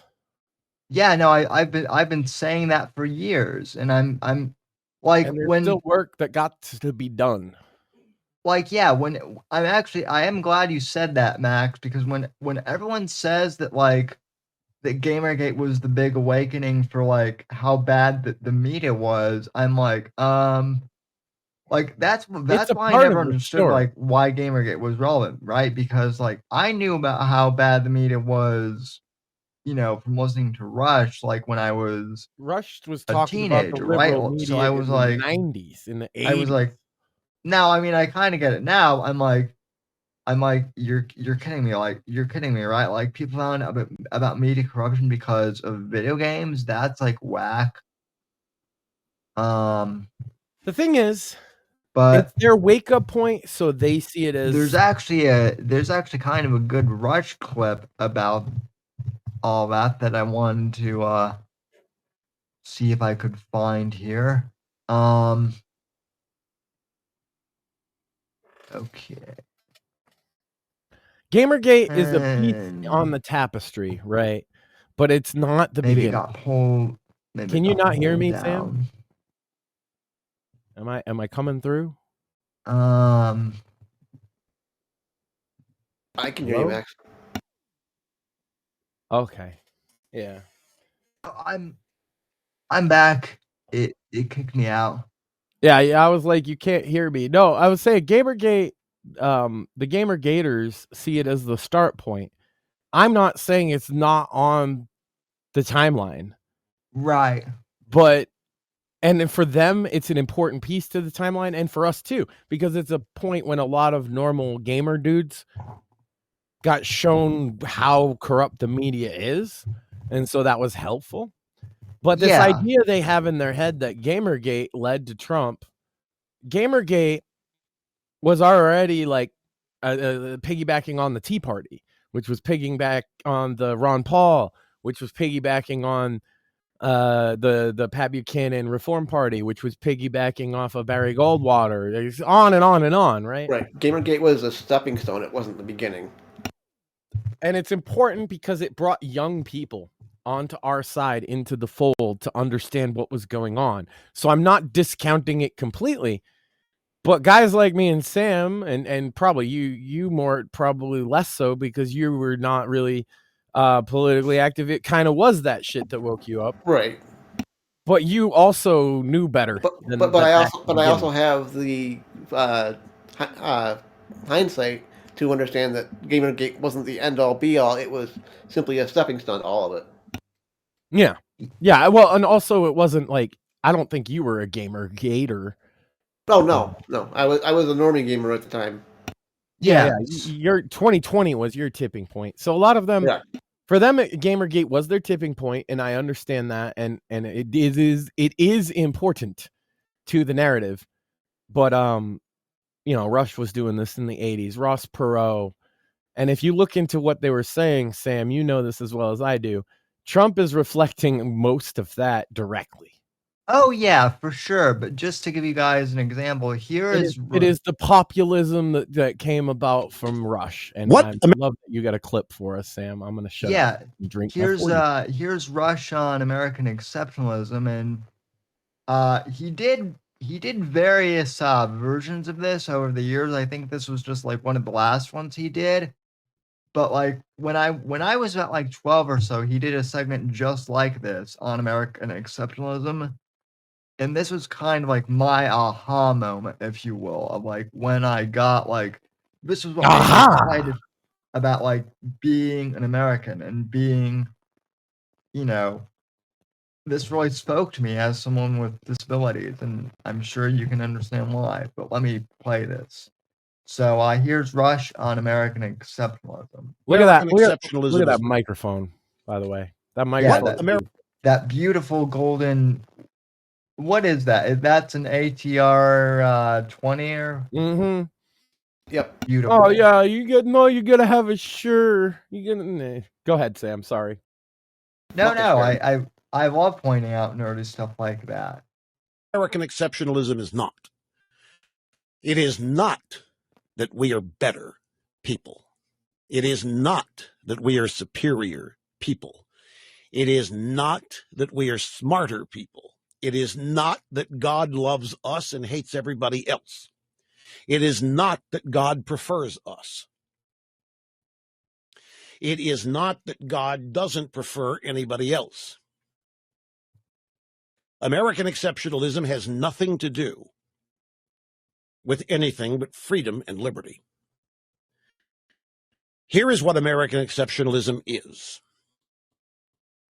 By the way, this is one of the fundamental reasons why I got so excited when presented with the idea of writing a book about the truth of American history in stages and various elements for young people. My book, Rush, Revere, and the Brave Pilgrims, is all about the exceptionalism of those people. But what is it? Well, if you know the history of the world, read your Bible. Read whatever historical account of humanity you hold dear. And what you'll read about is human tyranny. You'll read of bondage. You'll read of slavery. The vast majority of the people, the vast majority of the human beings who have lived and breathed and walked this planet have lived under the tyranny of despots. The vast majority. It isn't even close. The vast majority of the people of this world since the beginning of time have never known the kind of liberty and freedom that's taken for granted every day in this country. Most people have lived in abject fear of their leaders. Most people have lived in abject fear of whoever held power over them. Most people in the world have not had plentiful access to food and clean water. It was a major daily undertaking for most people to come up with just those two basic things. Just surviving was the primary occupation of most people in the world. The history of the world is dictatorship, tyranny, whatever you want to call it, subjugation of populations. The history of the world is And then along came the United States of America. Yep. I mean, I just like if you clipped it right, you could just get him saying the history of the world is dick. And he wouldn't be wrong necessarily either. That's like an effect too. There's like a law for that where like if you give humans artistic ability to create something, somebody will inevitably make a penis. That is very true. Mm-hmm. We've made a lot of penises. Pilgrims are the first to come. Sam. Indeed, we have. I'm here seeking boobs too. Freedom from all of that. They were oppressed because of their religion. They were told they had to believe in the king and his God, whatever it was, or they would be imprisoned. They led an exodus from Europe to this country of people of the same mindset. They simply wanted to escape the tyranny of their ordinary lives. This country was founded for the first time in human history. A government and country was founded on the belief that leaders serve the population. This country, the first in history, and this is the exception, EXCEPT, except the exception to the rule is what American exceptionalism is. And because of this liberty and freedom, that our country exists because the founders recognized it comes from God. It's part of the natural yearning of the human spirit. It is not granted by a government. It's not granted by Putin. It's not granted by Obama or any other human being. We are created with the natural yearning to be free. All praises to the Most High. Other men and leaders throughout human history who have suppressed that and imprisoned people for seeking it.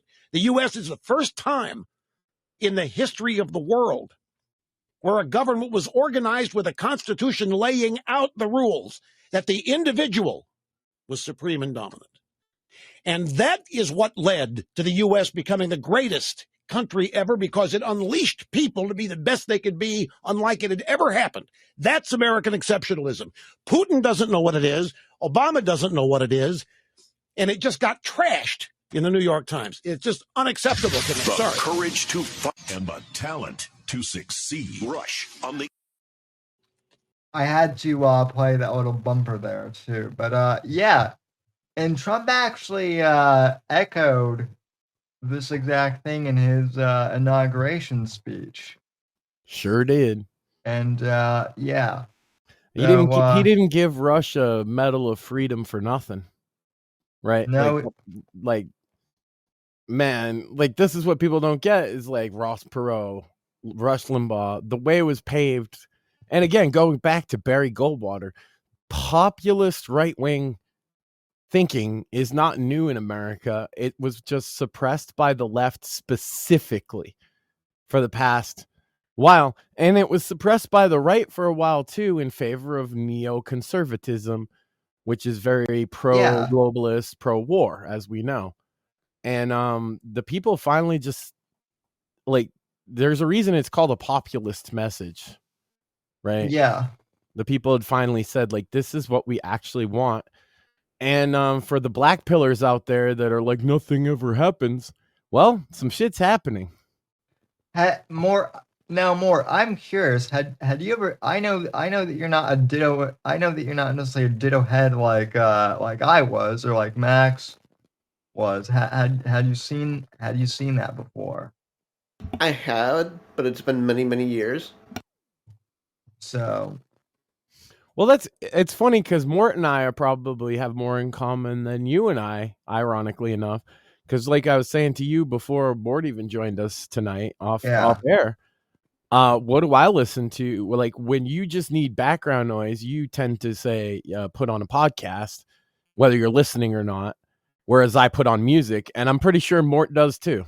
Yeah, Mort's a music head. And it usually depends on what my mood is at the time and what genre I'm listening to. Yeah.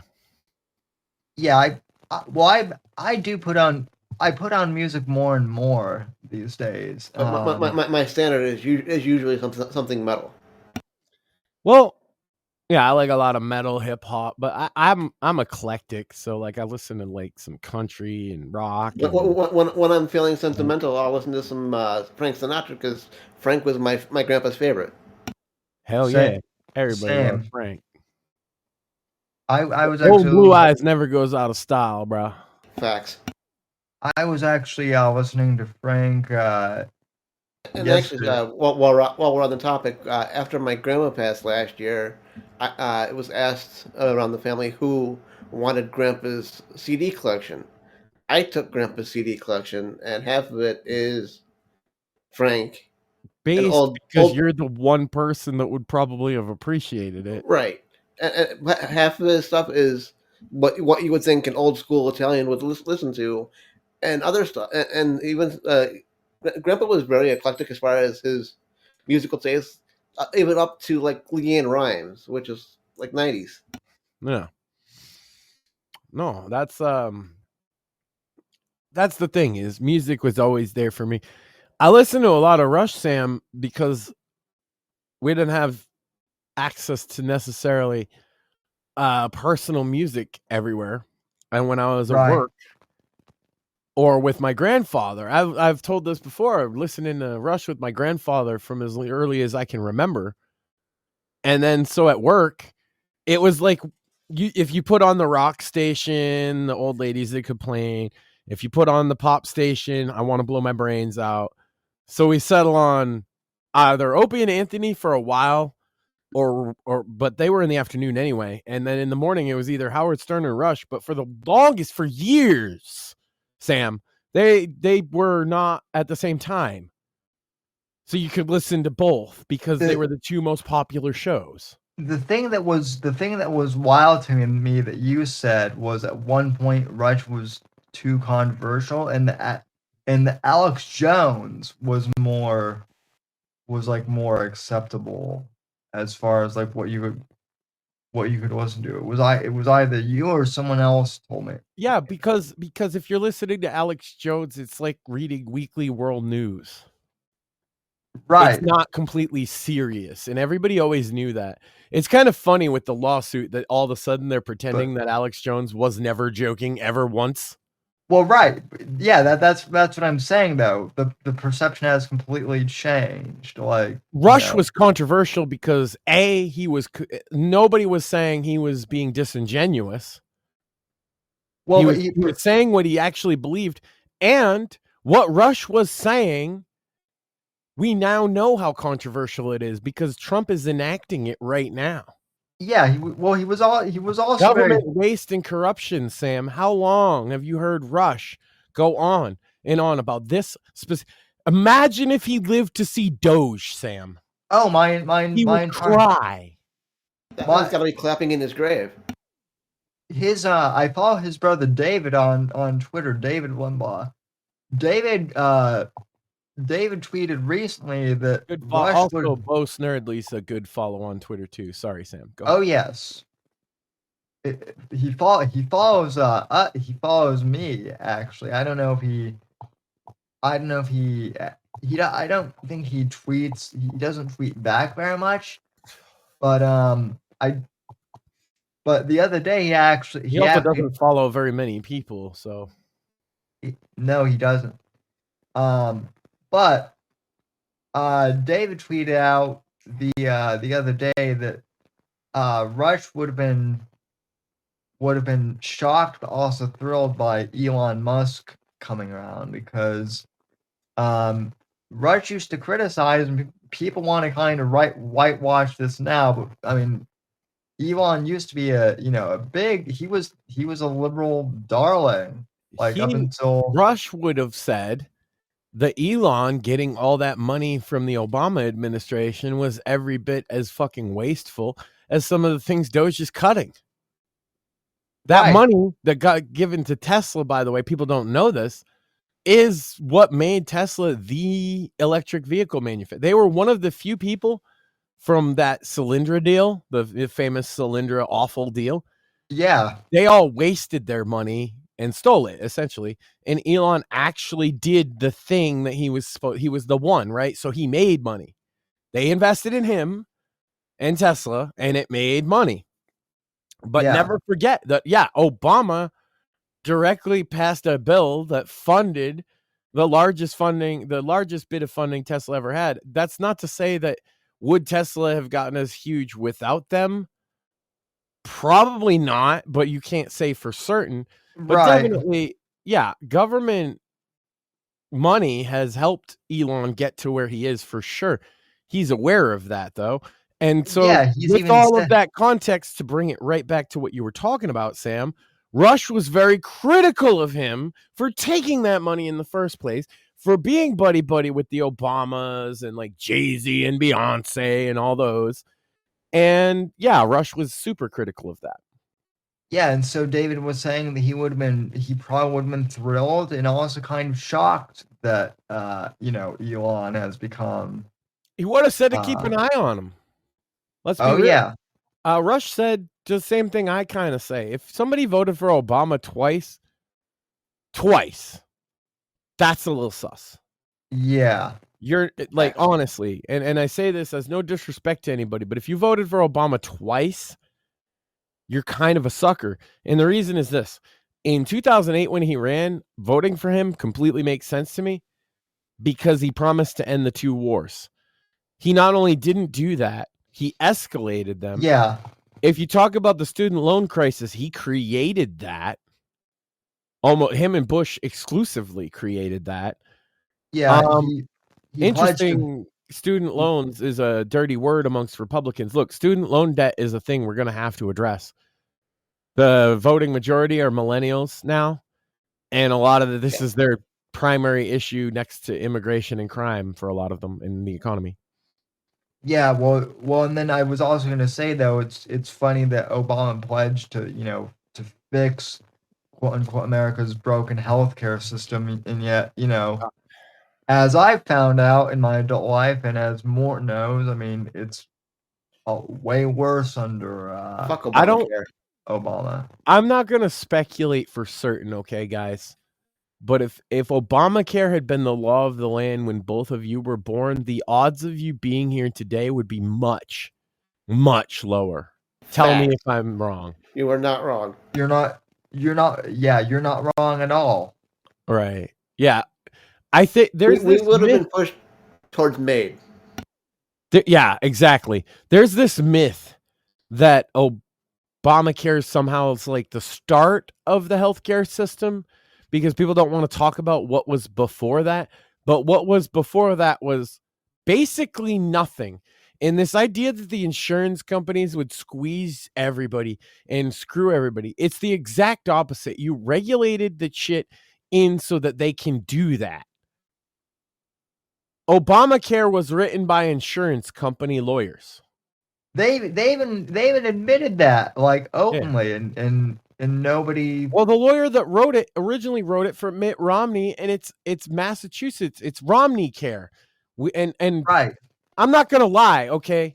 If you're in a blue state right now, what I have in Massachusetts is better than what you have, and that's because we had an extra 10 years on top of you to fix some of the problems with it. But it's still the same thing, and it still sucks.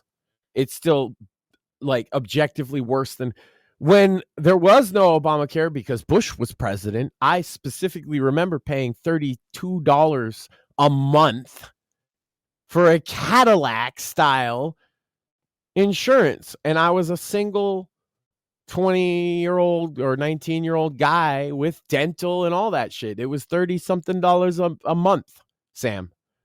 Obamacare came in. Who pays $30-something a month for a Cadillac healthcare plan? Audience, if you're out there, if you can hear my voice right now, please tell me. If you have a Cadillac plan, what do you pay for it? And is it more than $30-something a month? Because that's what I used to pay for it. I'm sure I could go get the stubs, the pay stubs that say it. If I really, really dug, if I really wanted to, I could get the pay stubs to prove for a fact that I paid $32 a month for full healthcare coverage from anything, Sam. And then Obamacare happened.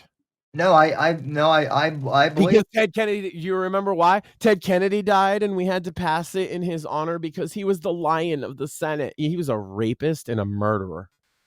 Yeah. He everyone anytime you bring up No shame Chapel, on Bobby Kennedy Jr., okay, but Ted was a fucking scumbag. yeah. No, anytime I bring up Chappaquiddick. Chappaquiddick, Yeah. Dems give me a dirty look.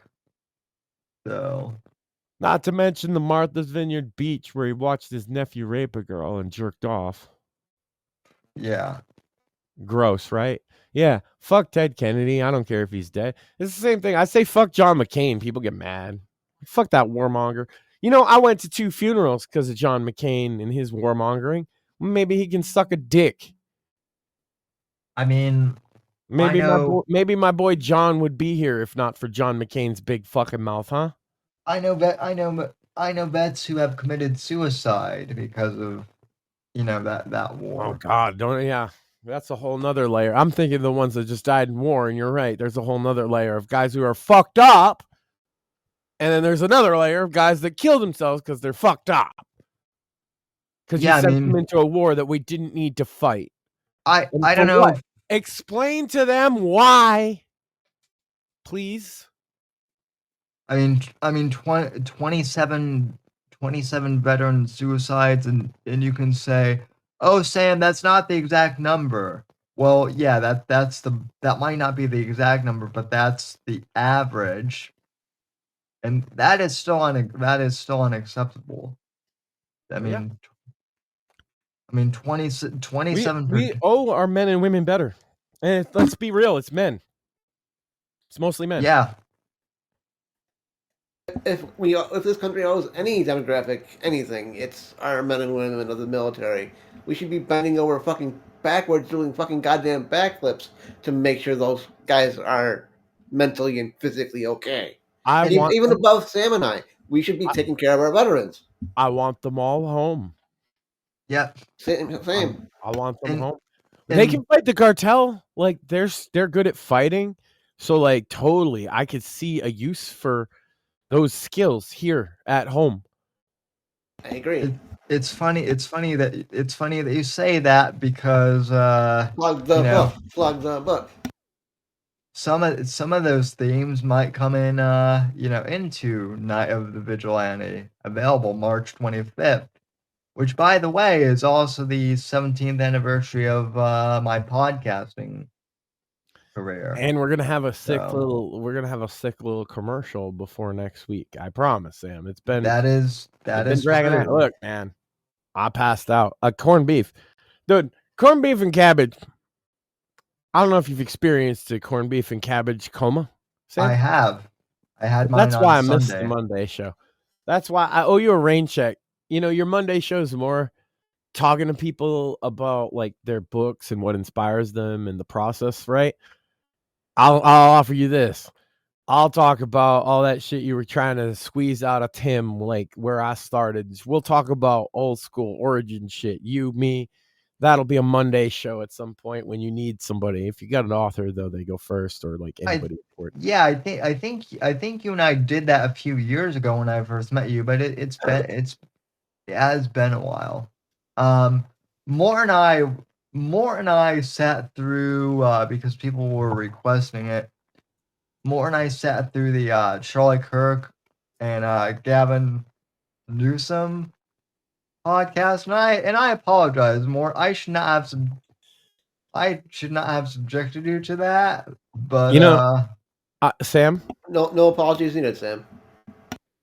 Well, I would like to retract my apology. See, I woke up and was like, oh my God. I messaged Sam and I was like, Sam, I'm so sorry. I've been working a lot and I had too much corned beef and I passed out.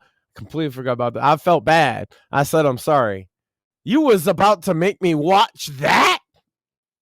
Apology retracted. I decided to make people watch that because you weren't here. I was assuming we were just gonna bullshit and I was gonna talk how you and Maxine have been playing The Sims 4. Yeah, that's been funny. And I gotta do another like surprise-o stream. I got a couple ideas. We need like 3 hours and we can get that 30-hour fucking mark, right? And I keep forgetting because I'm busy. yeah, Dad life, yo. And now I'm working on, well, your trailer is gonna be, you know, not just me, because she's working on the trailer too. We got a collaboration on this trailer commercial for your book, Sam, because it's so important. Because, like you said, 17 years podcasting. Sam, what other hobbies do you have besides that? I've been writing I've been writing for equally as long. I've been published for I think 10 years now, technically. So and then as a day job, I do like editing for bloggers, but that's not as much fun always. Sometimes it is, but not always. He likes the weekends. Where you can party. So with that PCP. Yeah. And some floppy dongs. Nah. I mean the PCP is one thing, but you know. Hey. Have you ever taken PCP and looked at some floppy dongs before? Well, you know what, with the PCP, they're never floppy. So, and also, I did not kick anybody off. Rumble did that for everyone. I have returned. Shit got way too real for Rumble for a second there. I know it kicked both you and Mortheous off at the same time. That was hilarious. No more joke. You can joke about PCP and you can joke about floppy wieners, but when the two meet, Rumble you can't says, joke about no, PCP no. on floppy wieners. Why I was gonna say on PCP the wieners aren't floppy anymore. Well, they flop into another plane of existence beyond floppiness. I guess. Flaming homos and talking about floppy dicks, please. Thank you. Never. He started it. Talking about flaming homos, Maxine. Have you ever seen meatspin.com, Sam? Unfortunately. Speaking about flaming homos, the one thing that you guys might be interested in is involving the DSP situation earlier. DSP held up this picture of Andy and PPP in the same pose as Chad Kroger in the photograph meme. I think the best content that PPP and DSP could provide for me personally would be a sumo wrestling match. I'd be good with that. I think that would be good. You know, it seems PPP stopped. Like Andy had the fight where he got his ass kicked, but I actually feel like PPP might be an advantage in a sumo contest because he's like 800 pounds. No. I've got it here.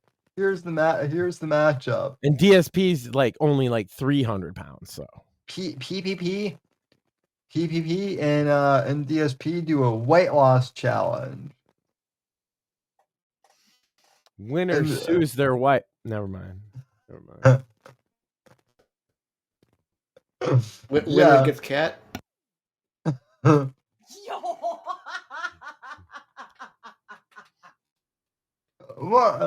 What was that for? I don't even know, man. Oh, that was a bullseye, dude. It hit me in the nose. I felt that one. It was just a roll of toilet paper. The birdies are kind of cute though, so I get used to it. They go tweet, tweet, tweet. Yeah. You don't get the birdies? No, I get the X. Yeah, the X's are classic too. Conversely, you might get stars as well. But I get the birdies.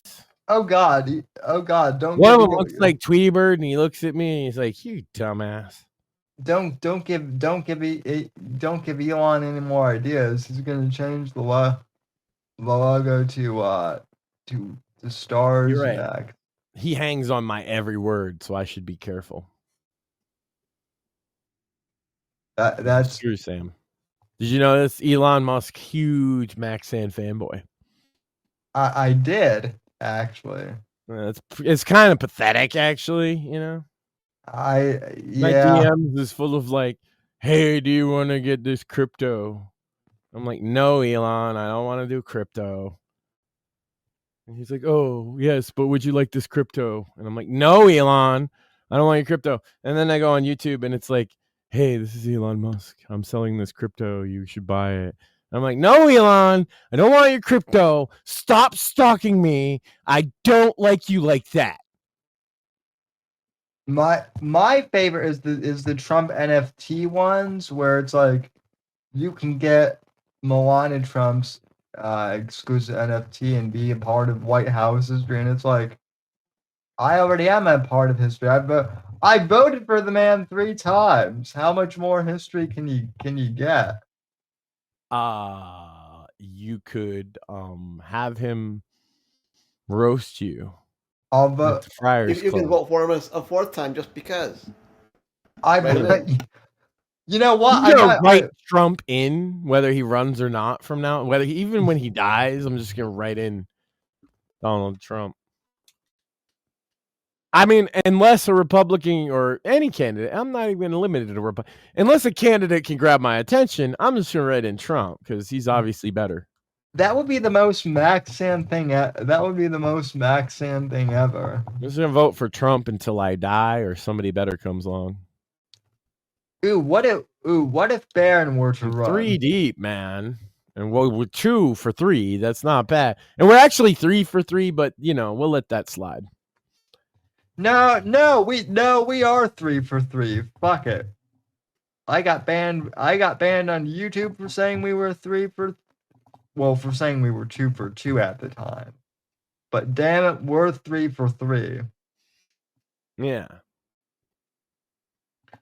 Oh, by the way, that was one hilarious. So everyone wants to talk about Charlie Kirk going on Gavin Newsom's podcast. That's not even the most entertaining one, though. The most entertaining one But hold on, before we move on. Do you think they fucked though? I say yes. Yes. I don't but want who's bottom and who's top. I think after the conversation they took a trip to the bathroom. I would agree. But no, what's funny the best episode though was Congrats, though. They seem like a cute couple. Go on, Sam. I'm sorry. The best one though was when Gavin had Steve Bannon on his podcast. Now that's a cute couple. And Steve Bannon said directly to Gavin Newsom, and by the way, the 2020 election was stolen, and Trump won, and Gavin was like, "Wait, what?" And Bannon was like, "Yeah, you heard me, bitch." And you I saw Gavin short circuit, right? Gavin was like, "Yes, master." And yet somehow his podcast is still up, even though he had an election denier. Sam, isn't it funny that I made the joke that somebody should make a podcast gay pornography, and Gavin Newsom did it? I think he owes me royalties. Yes. Because his podcast so far has been pure gay pornography. Whoa, well, yeah. Well, then just today he had Tim Walls. So yeah, I think he does. Yeah, he's I think balls to the walls, baby. I think he does owe you royalties. His name is Gavin. If that doesn't tell you he's a homosexual, nothing will. You know what? I can't even argue with that.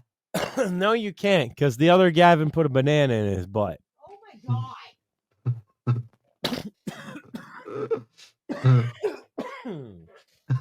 God. He's not joking either, actually. The other Gavin did in fact do that. And then No. and then he abandoned the Proud Boys. He called it a comedic bit to put a banana in his butt. Yeah, he also made out with Milo. That's right. To fight Islamophobia. I will say it was funny when he tried to make Kanye. I mean, it can be. Putting banana in your butt can be comedy.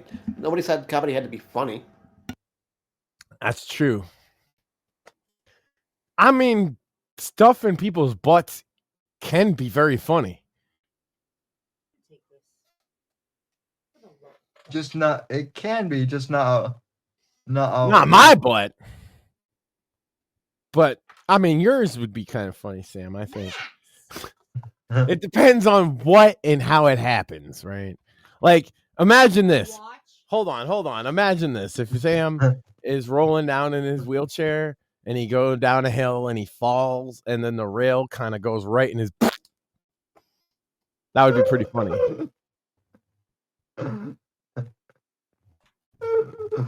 That I would check on him. I'd make sure he's okay. But it would be funny. That would be. She gonna threaten to shove my fucking clipboard up my butt, so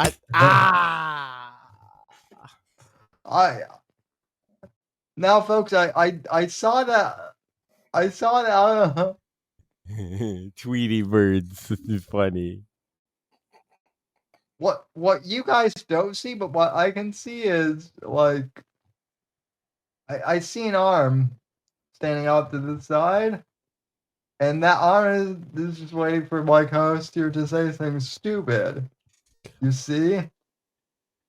Yeah, but the only other thing I get is no reaction. There's no in between. I get nothing. Well, complete silence. Well, death. You know what it's like when you're trying to write jokes, and the reaction is either death, like nothing, no reaction at all, or violence. Ow! There's no in between, Sam. And it doesn't matter the quality of the joke either, because it just matters what mood she's in. If she's in violence mood, it's going to be violence. If she's in I'm not listening to you mood, it's going to be no response at all. Or if she doesn't want me to get to her. I'm not just trolling her on stream. This is a lifestyle. Every fucking day. Yeah, so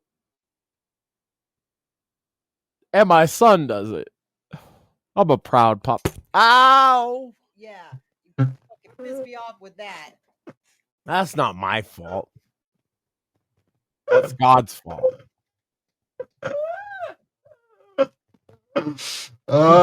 He definitely loves to troll his mother and me, but mostly her. It's about 70-30.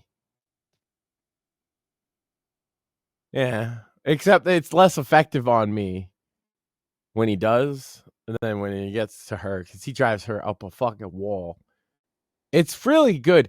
It's like when you're playing a video game and you get to the like The Sims or RimWorld or something, and or Factorio is a great example, and you get to the point where basically everything's automated itself to where you don't have to do anything. That's what my son trolling my wife is like. So he's learned then, basically. I'm not sure how much is learned and how much is He's just learned from the natural. master. He's better than me because he gets away with more. Because all he has to do is put on that cute little boy smile and he wins. Yes, but everybody's like, this is the trouble. People don't understand. Everybody's like, my kid is cute, so you can't take that. It's bias.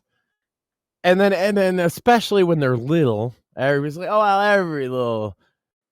He's 9 and he charms the pants off of, not literally, but like almost to the point that it's a little unnerving. Every woman in the world, it doesn't matter what her age is, she's fucking 60. Wait until he's a teenager and dating. Ow! Shut up, Mort! Don't bring up things that I'm gonna get hit for that haven't happened yet. Little Max is gonna be a ladies' man.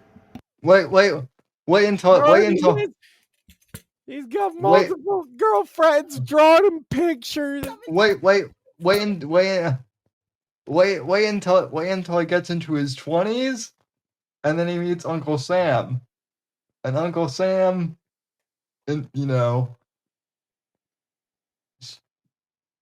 shares. He's gonna tax him. Is gonna tax him.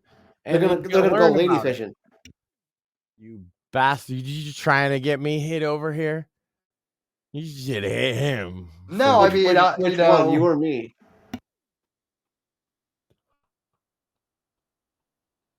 And the whole world loves the question is how many girlfriends is Little Max gonna have? You get hit. They guess. It would. I don't even know what he said. How am I gonna get hit for it? I know. He's getting hit in the head. I know. It would be a real shame if your son turns out to be a Liv Morgan fan. I would absolutely. He likes Bianca. He likes Liv Morgan. He likes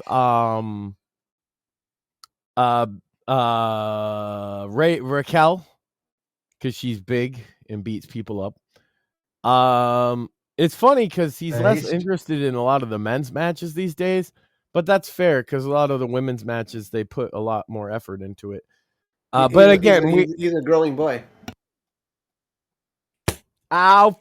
Fuck you! In Little Max's defense, I see what he's looking for. He likes the women's Royal Rumble. That was a fun one. We watched that. Hashtag jiggle physics. He was rooting for Liv Morgan. True. Again, hashtag jiggle physics. You're just trying. That's because they said it twice. I has the concussions. It's on yours. Thing. What's on your shoulders, man? Jiggle physics. It's on your jizzle physics. Oh, you deserve that one. You said it. Oh, I said jizzle physics. That's worse. That's the physics of liquid. That's private physics. Ow! I wonder if games have jizzle physics yet. First Descendants, but yes. Did you know, Sam? There's a platform for games more popular on PC than Steam, and I don't remember what it's called, but it's the porn game thing. I don't remember the name of it, but and I don't know. I don't know what that was. I'm not even surprised. You know that. Well, because I was looking at the financials on them, and it was wild that there's a company bigger than Steam. Oh my god, that's like saying you read Playboy for the articles. The woman that did the fucking article about it or whatever. I actually do mostly. Oh, look, I believe him if he would just say that. You? Sam likes the titties. Let's be real. Mm-hmm. Who doesn't like the titties? Boy. That's true too. I really like titties. Excuse me. God, oh my God. Manners. For the homies. Yo. What's it?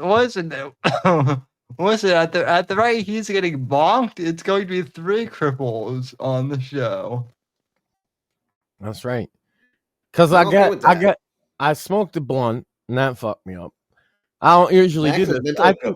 When's the last time I drank anything? Well, okay, so cerebral New Year's. So cerebral palsy is brain damage, but I'm pretty sure, Mac, that this one you have more brain damage than I do getting hit. Just by getting hit. Oh no, this is fine. This doesn't bother me at all. It was all the punching in the head when I did like fighting and stuff. That brained my damage. That was way before he met me. Yeah. She liked the guy with all the brain damage, already. I know. Because Maxine was like, I can fix him. Yeah, but you can't fix brain damage. I quickly realized there was no fixing that. There's something you liked, though. Maybe it was my delightful Irish smile. And my charm. Sam, do you know this? Have you heard about this? Have you seen this? I mean, I've got Irish charm too. Yeah, but brain damage or not, you have not been hit in the head nearly as many times. Probably not, although I have taken a few really bad headers without a helmet. Oh, yeah, kid. Bad headers. Man, that's when you got to kick that bitch out. Be like, fuck off with this bad header shit. Learn how to suck a dick, ho. Sorry, Sam. I'm gonna shut up now. Okay. The one time I don't make a horny joke. I go all in on it. Yeah. That's what works. And then when more and I do, you try and shame you into fucking. Yes, I'm Catholic, Sam. Contradictions is part of the fucking. Yeah. Yes. Actually, a good Catholic boy. You're supposed to go to heaven, and you do so by not wanking it so much, you fucking heathen.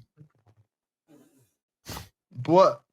Hey, listen, it's not my fault that you ain't murdering, you ain't stealing, you ain't fucking, you know what I mean? You're honoring your mom, your fucking dad. You have some arguments, but you still honor them, right? The only thing is you got to quit the wanking. It's not my fault that Liv Morgan dresses up as a Catholic. Don't even. As a Catholic schoolgirl, you say, huh? Yes. Yeah. Where did this ever happen? Hold on, before you hit me, let them tell me when she ever dressed up like a Catholic schoolgirl, because I watch wrestling. And so did she. When did Liv Morgan dress up as a Catholic schoolgirl? I've seen her. She wears like the 80s. Like Pixar, it didn't happen. Yeah, Pixar, it didn't happen. Okay.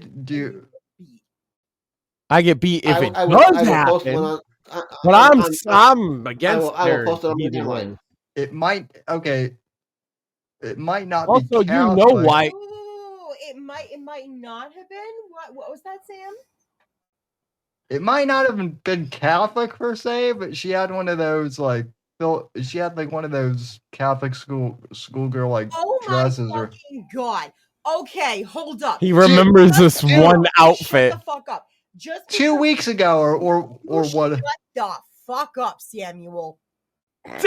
Just because a girl is wearing one of the plaid skirts does not mean that it has anything to do with it. I swear to God, I will hurt you. Does not mean it has anything to do with No way. No way. Hold on. Holy shit. Hold on. I swear to God, I will pop your tires. Like, just stop. Mine are solid tires. Haha. Yes, I am looking for pictures. No, goth chicks wear fucking plaid skirts too, okay? It's got nothing to do with the Catholic school door thing. That is you being a horny, kinky little fucker and liking girls to dress like Catholic schoolgirls because, like, that's what you're into. No. You know, you should play Honey. No, I'm literally looking up Liv Morgan Catholic schoolgirl. Hold on. God. Hold on. I want to say this. I've always vocally, she knows this, preferred the style, or at least in the past couple months, of Raquel Rodriguez emulating Big Daddy Cool Diesel. She looks like a badass that will rip your fucking head off. That is true. If Liv Morgan ever gives anybody sweet chin music, I will think that's pretty cool. Yeah, they've been leaning into it that it's like Diesel and Sean. So Liv has to give sweet chin music at some point. That would be dope. That would be and cool. Also that means they gotta break up, and Raquel gotta beat her ass. Yeah. See, there's always something that I have to look forward to with this, and that's that once again, Liv's gonna get her ass beat, and it's gonna be so fun to watch. Liv, I'll say this though. Watching it. My bias is different than hers. I'm definitely biased towards both the Portuguese chicks, which is Raquel, right? Mm-hmm. And Stephanie Vaquer in NXT, who is now the NXT Women's Champion, as well as the North American Champion.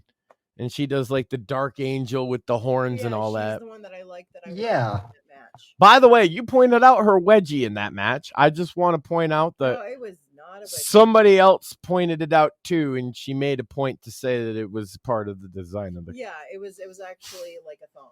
It's just a thong, yeah. Yeah. We just debated this. I realized that shortly, seeing her in a few more moves. I was like, oh no, okay, it's a thong design. You might be surprised to know this, Sam, but we can debate the women's attire without me getting hit all the time because I'm not a pervert. Mm-hmm. But I feel like you would make that not possible. No, I'm still waiting for those pictures, by the way. Yeah. Say that it might have just been a plaid skirt.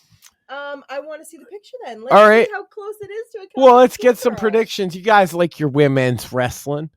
Who you got? Charlotte, Tiffany. Let's go. Probably. Shut up. Probably Tiffany. Probably Tiffany. Mort. Are you high?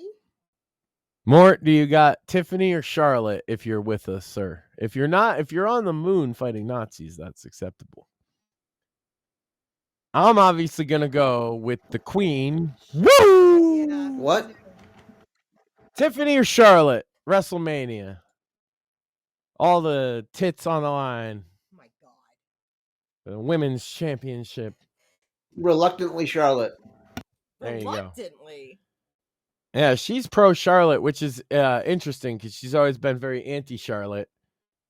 And that's true. That's legit. Because they're going to give Charlotte 15 times.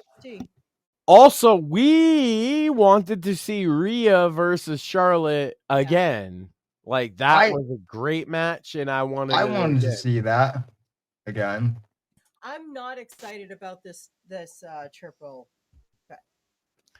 That is not a Catholic girl outfit. That is a punk rock fucking outfit with the fucking anti type shirt, and you motherfuckers know nothing. I was gonna say that's a punk rock outfit myself. As soon as I saw it. Okay, yeah, it's true. Punk rock.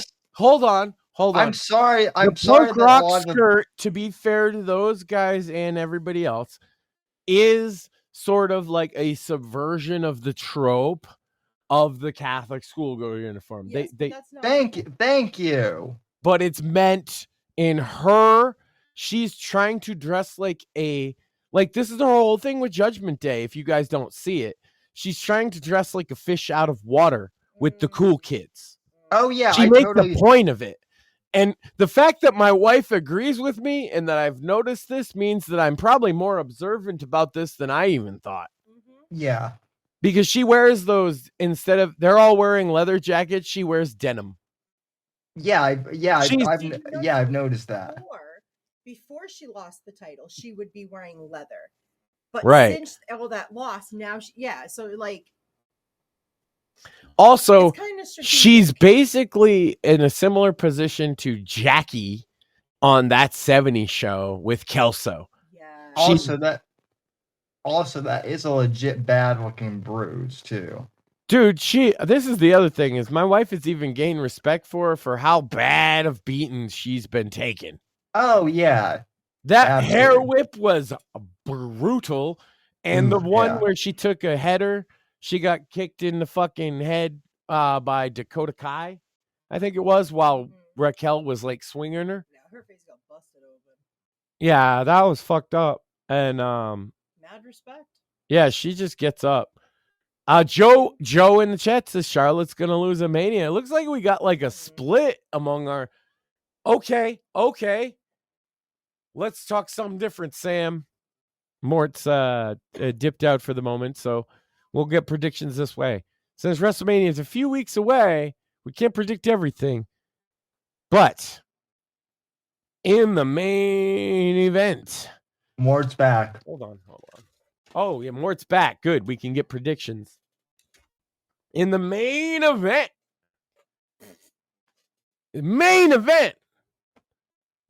Jey Uso. Yeet. Versus Gunther. Not Yeet. No Yeet. Who you got, Sam? Jey Uso. Yeet. Mort. Jey Uso, and also I've tagged all three of you in hashtag Catholic Schoolgirl Liv Morgan. Yeet. What's chat say? I can't read it. Joe says Cena versus Rhodes. Well, what we're doing the second one first. Who you got? Gunther versus main event Jey Uso. You know I say Jay. Yeet. We got a clean sweep. All right, hold on. Oh, by the way, wasn't a Catholic schoolgirl. Yeet. I can't see, Sam. I still can't. I'm blind. Holy shit, what did you do? Oh, I see you. You're beautiful. I'm like, stop. Anyway, yeet. We got main event Jey Uso, clean sweep. Except Joe Fish in chat says Gunther gonna win. So he's a no yeet. I don't know. Yeet. I'm saying yeet. Obviously. Cena. Oh God. Cena versus Cody Rhodes. That one's hard for me. 17 times Cena. Oh my God. That chant was phenomenal. I've been chanting John Cena sucks so long, I switched to Let's Go Cena side, and then he told me he was breaking up with me. And I'm like, we ain't never dated, John. What are you, gay? Yes, he is. Well, I mean, dude, he sold out to China, dude. That's pretty gay. Hold on, though. I booed him in Boston mercilessly. There's evidence of this. I'm one of the. Hang on. Wife, hold on, Max. son. You booed him in Boston? Oh yeah, multiple times. Yeah. So let me explain. I have a really big, loud mouth. Oh yes. My wife can attest. Shocker.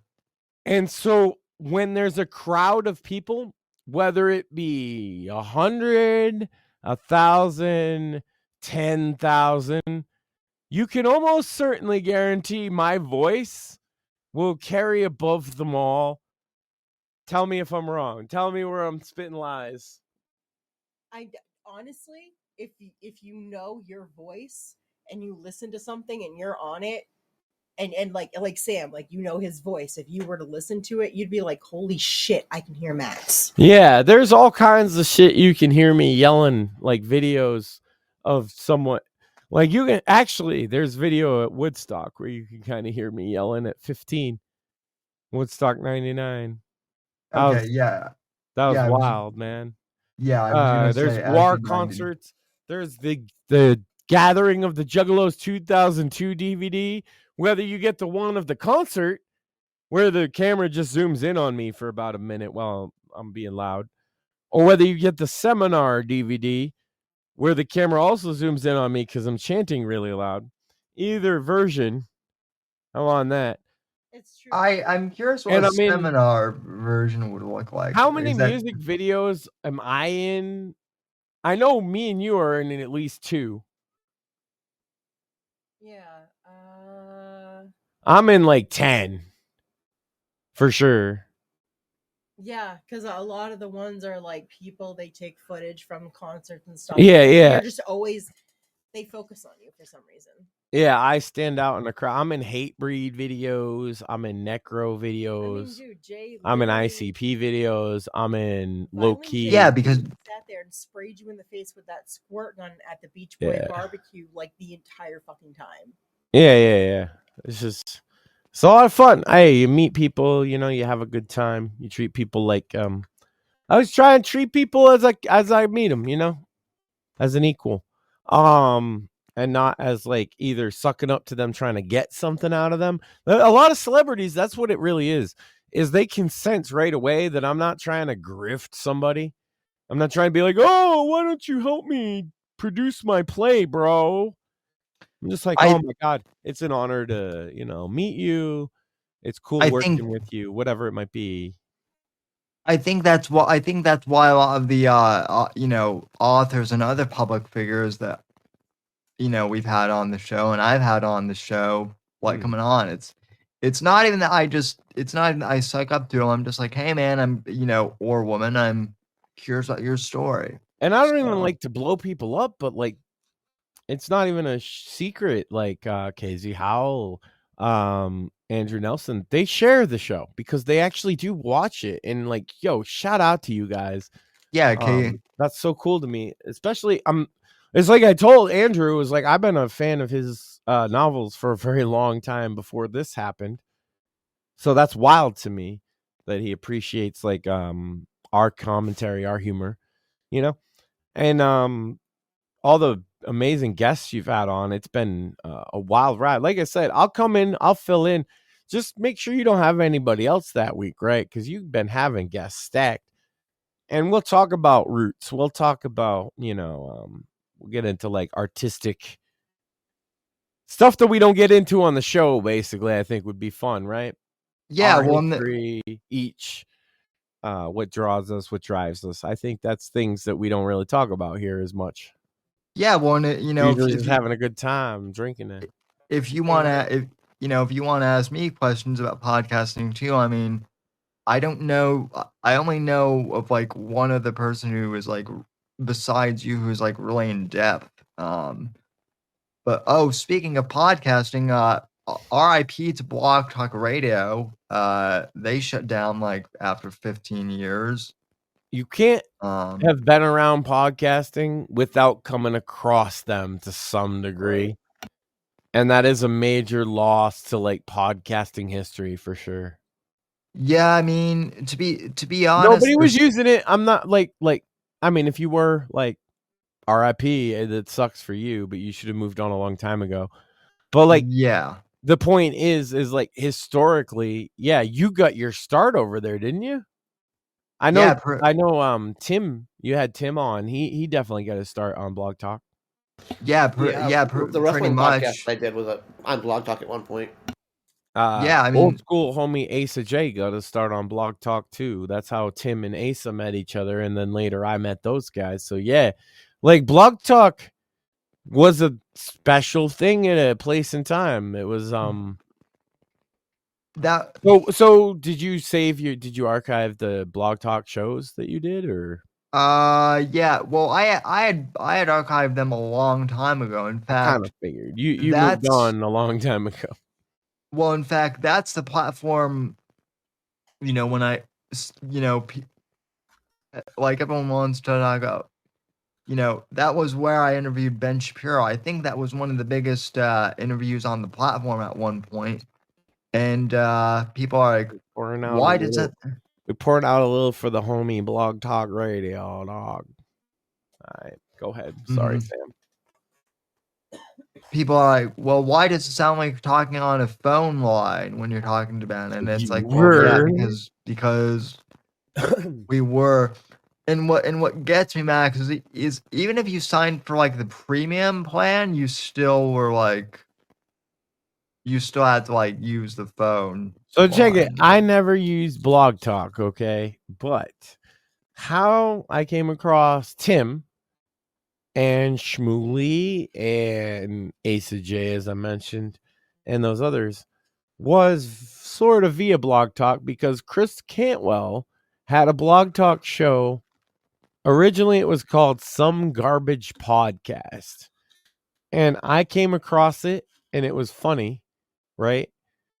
Because this was when Christopher Cantwell was an anarchist, like a libertarian anarchist, and before he went full Nazi. And so, like, the community there was pretty cool. And I met all those guys because they did what they called the after show, where they let the audience basically call in and all chit chat. And I just watched that. I watched Cantwell's show, Some Garbage Podcast, and then I watched the after show, which was much more fun because they were discussing all kinds of, like philosophy, metaphysics, whatever it was on a given day, right? You could just go all in on it. You could say whatever you want. There was really no rules. It was just an open discussion, and that was so awesome to me. But there was this one guy that would hog the floor, right? Kenji. And oh yeah, I remember Tim mentioning him. He even made up his own sort of religious philosophy called ego utilitarianism. And it is basically saying that evolution is God, but God's not real, but evolution has a will, and the will is whatever he decides it is. Kenji. And I got so sick of hearing that shit. And he would belittle people for not having like academic credentials and things. And then I came on, I found my mic. So he was kind of like Stefan Molyneux that way. Yeah, and we made fun. There's an interesting, I wish I could find it. Kenji, this guy I'm talking about that made me start doing this shit, called into Stefan Molyneux. That's probably where I've heard of it. That's probably where I argued about objective versus subjective. God, that's the same guy then? Yeah. Oh my. Yeah. The title of the podcast was Objective versus Subjective Brain Asplodes. It was one of Stefan Molyneux's biggest ones because it wasn't even about like actually Kenji's arguments. This is the trick about Kenji. His arguments were good, not foolproof and not correct necessarily, but good, right? But he misses because he's autistic as fuck. He misses like the personable factor. So like what I would do in these debates is I would talk to the audience essentially. Even when I'm talking to him, I'm essentially trying to explain everything to the audience to win them over. That's how you do in radio. And yeah, exactly. I come from a radio background. Well, he comes from a debate background, so he's trying to argue with me. Right. And I made a fool of him consistently to the point. There's actually the most hilarious moment of any of this, Sam, and I think it's still out there on YouTube. Pod Awful Jesse shows up in one of our chats. And he instantly realizes, like he's trying to fuck with us, right? He instantly realizes that KK kind of is like the out man in the room. And you know how Jesse is, so he immediately tries to like back up the out guy, right? The weirdo. And then the first thing KK does is start trying to justify pedophilia. And Jesse... From Pod Awful, Jesse is just like, never mind. I take back that this guy was cool. What the fuck is he on about? Also, fun fact, Shmuley is in that clip. He calls Jesse something. If you I'm not gonna even spoil it though. If you know, you know. Yeah, and I do know. Yeah, but that's when I met Jesse, actually. That's when because he came and invaded us and he made me laugh. Shout out to Jesse. He's Pod Alpha Comics is a thing. Well, why not? Now. When what's his face? Eric July's making all that money. Why shouldn't Jesse? Jesse has a lot of comic book like ish shit. Yeah, he does. Henchman, man. Look, I am not a henchman. I just want to be clear. Like, we've talked about Pod Awful. And so for those in the know, I'm not a henchman. I don't go doing stuff for Jesse to create content. I am a valued cult member, though. Yeah, we both are. Yeah. I am a pizza funder. I think Jesse's does the funniest show on the internet, and I think anybody show me something funnier then. Except for this show, Sam. Except for this show. Yeah. This is way funnier. Yeah, I would say some of our bits are pretty funny. Yeah, well, and that's the thing is I'll wear my influence on my sleeves about a lot of things, right? We talk about Rush Limbaugh, a lot of 90s, like, irreverent pop culture humor. Like, where do I get my sense of humor from, Sam? Well, might be some strange sources that you've never heard of. Are you familiar with the band Green Jelly, Sam? I feel like I've heard of Green Jelly. They were originally known as Green Jello till they got sued by the Gelatin Corporation. That's hilarious. And they did, their most famous song was like a rock and roll Three Little Pigs. But their first album, they didn't release it as an album. They released it as a VHS tape with a video for every song, and they were all kind of like terrible, awful, but also awesome. That's the kind of thing where my humor stems from. Or the Jerky Boys. You did Jerky Boys? Oh, anybody? Yeah, Mort? yeah, of course. Mort, you're a New York guy, Mort. Jerky Boys? Yep. Yeah, you're my age too, so you definitely were listening to that shit when it was like real, when it was like new, right? Oh yeah. Fuck yeah, Jerky Boys, man! You want to talk about prank calls? You will never be funnier than. So I'm a dancer, and what I do is I get up on stage and I pull large pieces of furniture out of my ass. The people love this. And then what I do is I bring a monkey up on stage and then I just beat the monkey into oblivion. The crowd seems to love this. So what I need to know from you is when are we going to start working? Are we getting this together right now? Let's go, girl. Fucking Jerky Boy. Like, the Jerky Boys, you can't even do that nowadays. I would love, like, nothing more. If there is one type of content I could make and make a living off of and make it my thing, it would be prank phone calls, but you can't even do it anymore. Prank phone calls is my favorite thing in the world, bro. Because do you think, Sam, you've worked with me long enough and heard me improv long enough. Do you think I could do a good prank call show? Oh, you could do a fucking great prank call show. You can't do it anymore. Is that because everyone has call ID now, or is it like Pablo, honey? I'm gonna rock your world. Yeah, sorry, Joe Fish in the chat. He's a Jerky Boy. That's the thing. Jerky Boys is legit, right? Oh, what are the odds that a bunch of people that find me funny also liked the Jerky Boys, huh? Yeah, shocker. Look, I'll bring all my shoes and my glasses, so I have them. Better than the Lonely Island or whatever that. Hello, I need a doctor. Yeah, I got hemorrhoids bad. My ass is killing me. I need help, doc. Oh, fuck hell. Anyway, though, best shit ever, man. Anyway, though, anything else on the docket? JFK, nothing burger. We well, we got Frank. We got. What did you say, Frank? Frank Rizzo. Open your fucking ears, Jay. Sorry, Sam. No, I don't know. What else has happened this week? There was a ceasefire in Ukraine. Told you. More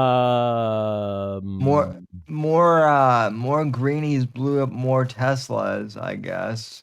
Oh yeah, the left is completely terrorism now. That's all they do. Which is that's really environmentally friendly to blow up Teslas, right? That's that's super environmentally friendly. Great job, guys. But Sam, it's okay when those fuckers do it. Yeah. Oh yeah. Kick my dog. Sorry. I'm just remembering funny prank calls, Sam. I'm sorry. You know what? This is the thing about Sainides. I don't know how much you are on like malt liquor 40s, Sam, if you're a connoisseur like I am, because I'm from the hood. But Sainides, first of all, once famously promoted in a commercial by Tupac Shakur. Did you know this? Famous Irish poet Tupac Shakur. This is why it's appropriate for St. Paddy's Day.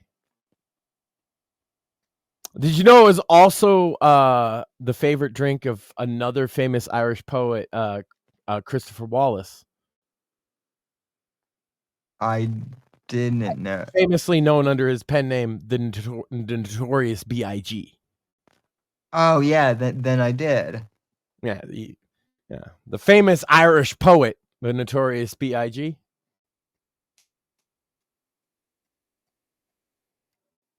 Well, I mean, I guess Black Irish is a thing. So. I mean, have you ever met somebody named Wallace who's not Irish? No. There you go. Notorious B.I.G. is a famous Irish poet. Yeah, just as Brooklyn Irish. Yeah. Where Brooklyn at? I got Sam. I told you I'm celebrating belated St. Paddy's Day the traditional Boston way with a 40 of some malt liquor. Like I said, St. Ides. You know what's the trick? I was trying to say this before and I got sidetracked by the malt liquor. The trick is about malt liquor is it's like 9%. So it's like 3 beers, but they're like heavy ass beers. I used to chug these and then run on a treadmill until I threw up with my friends. It was a trick we did. And the other thing is when it's as empty as this, I have to demonstrate. Hold on. This is some old Irish tradition, Sam, from down from where I'm from, okay? See, you light your blunt. Mm-hmm. Max is going to pass it on stream, ladies and gentlemen. Nah. I bought 140. I'm good. I literally bought it as a prop, Sam, as a joke because you drank Guinness. And I'm like, no, this traditional Irish, where I'm from, is 1 St. Ides. I love it because you can tell as much as you drunk by the design in it. I don't know if you can see. Yeah, the little zigzag. Yeah, I can see it. Yeah. When you get to the bottom of the zigzag, you've drank about 3 beers. And it's 9% alcohol. So for it is what it is. Anyway, but though, when you get to that part, right down the bottom of the zigzag where I'm at now, what you do, you take your blunt, you get it nice and lit up, like nice and burning, right?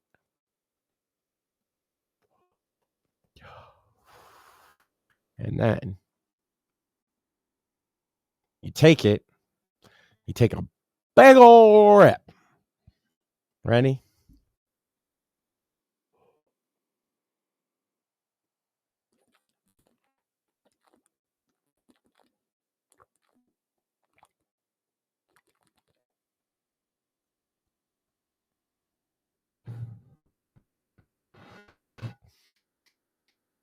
And then you catch some cloud in the...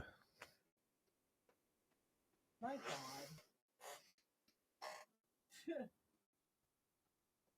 God. Any questions? How are you feeling, Max? That's what we want. That's what we want to know. I'm feeling like I just held a blunt hit in while I chugged like a quarter of 40 of malt liquor. You're gonna be sleeping well tonight. I can guarantee you that. Hey, naked. Probably. Yeah. I don't know. It was hot today. I wore my like big coat and went for like my normal 5 mile. And I was sweating balls. Also, something's behind you, I think, and might hit you. I'm not sure though. No, she's cool. Yeah, the strikeout from Beer Fest. We used to take it with a shot too, but I don't have any hard liquor to do. I would do that too. Yeah. Have you ever taken a strikeout, Sam? Yeah, I've done that once. We're gonna have to one day. Me and you and Mort are gonna meet up. I'm gonna teach y'all how to party. That ought to be fun. Remember when I gave you your first shotgun? That was fun. Yeah, bong hit, shot, chug a beer in one breath. We used to do that like as a ritual, Sam. Me, my brother, and like our whole crew. That fucking shotgun in front of all your brother's friends, and I was absolutely mortified. Oh my god, it's a shotgun though. You just for those that don't know, a shotgun is you take the lit blunt like this, you see, like lit, and you put the lit part in your mouth. And then you blow and the other person sucks on it, so they get double. Yeah, and then you imagine doing that to the girl that you had only been dating for a little while in front of a bunch of other guys. And it's like kind of intimate because that was the first time I even really smoked like a blunt with you guys. True. Well, I don't know. I used to drink these St. Ides. Like I said, R.I.P. Paulie. Shout out to my boy Paulie. Dialysis Paulie. Cheers. And by the way, a stark reminder, don't do opiates, kids. Don't do pills. He did a lot of pills in his teens, and he died in his fucking mid-20s from liver failure. So, yeah, remember that shit.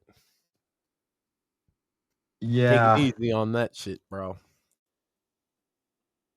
I've seen too many people die from opiates, man. I don't know about y'all. I've lost friends. I've lost artists that I was like. I've lost friends from pain pills in particular. Wow. Shout out to Deacon D of our church. She's the one that married us. She died sadly of an overdose. I had a couple friends die of overdoses, and then also like artists that I was cool with, like Seth Putnam died of an overdose. Dave Brocky, Odorous Youngers from Guar, died of an overdose. Man, I like 2 years before that, I was sitting with him on a beach drinking beers. You know. Yeah. Chris, stay away from them hard drugs, kids. Chris Cornell allegedly died of an overdose. Yeah, I mean, well, we could get into the bajillions of other people. I'm just talking about people I knew, you know? Right. It's fucked up. From the local deacon right on through to a couple celebrities I met. It's tragic. People get hooked on that shit, and it fucking right to the death, man. But sad. But anyway, well, That's why we need to fight them cartels. You know, like it'd be amazing if some dude went on like a vengeance campaign again. It would be. Wouldn't it be? It would be even more. It would be equally amazing if we had some DEA agents that actually like wore a poncho like this too. That should be the standard uniform. is a poncho and a cool Hell cowboy. yeah. I like that idea. I think they'd be cool with it. They're all up in DC wearing a poncho, like, oh my god, I'm sweating. Oh yeah. Still, it's like, no, it's the uniform. You're gonna wear it whether you're on duty or whether you're in the office. You're wearing a poncho, bitch, And a cowboy hat. So I'm surprised George Bush didn't do that more when he was president.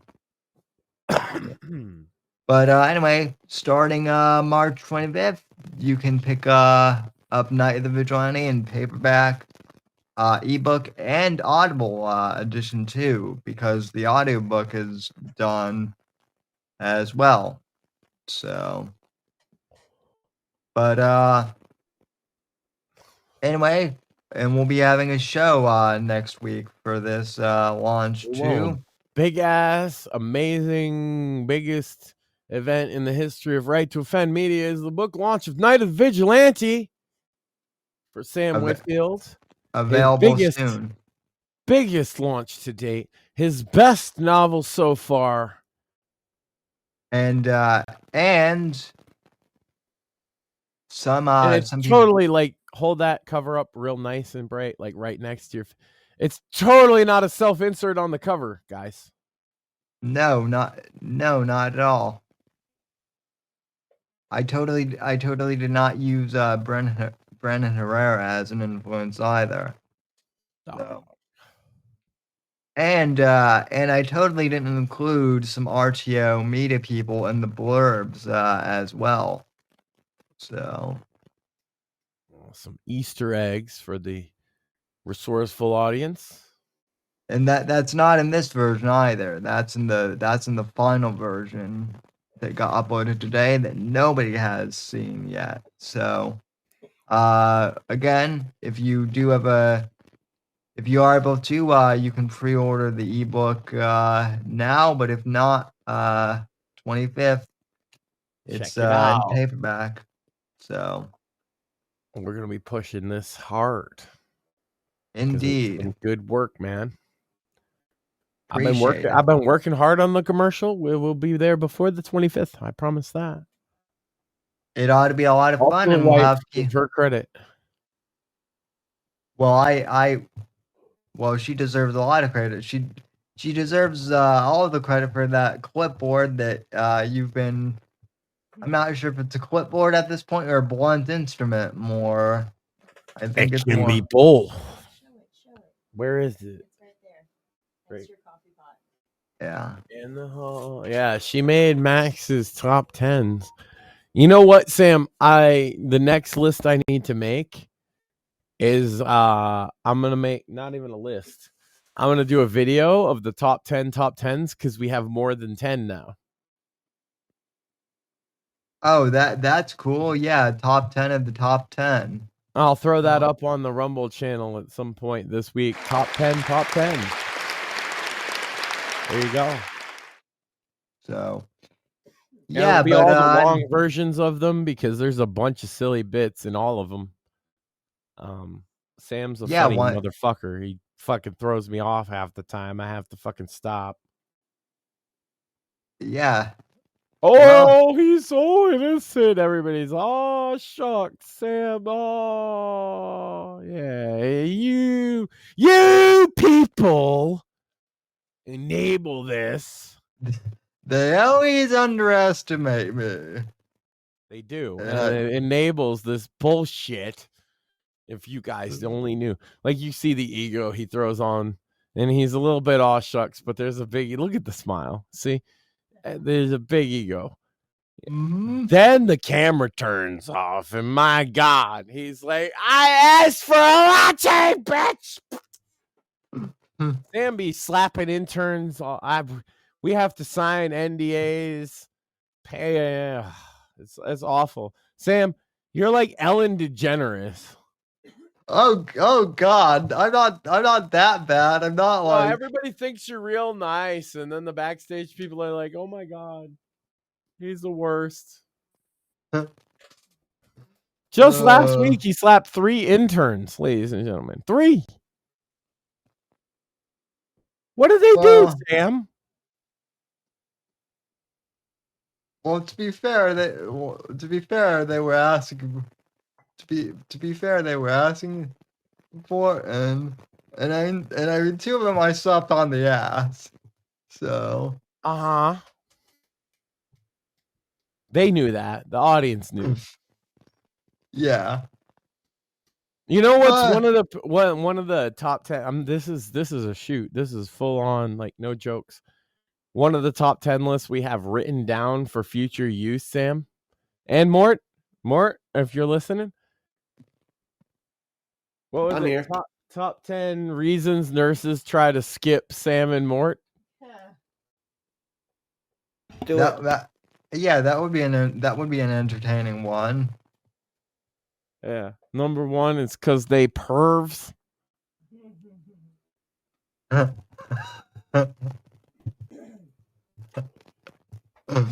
if nurses like the pervs? That's also true. 40, Sam. Congratulations. It's empty. I drank those nurses like the pervs. Unfortunately for you, there, Sam. Or Max. It's now like you can see the whole thing because it's empty. Yeah, that is true.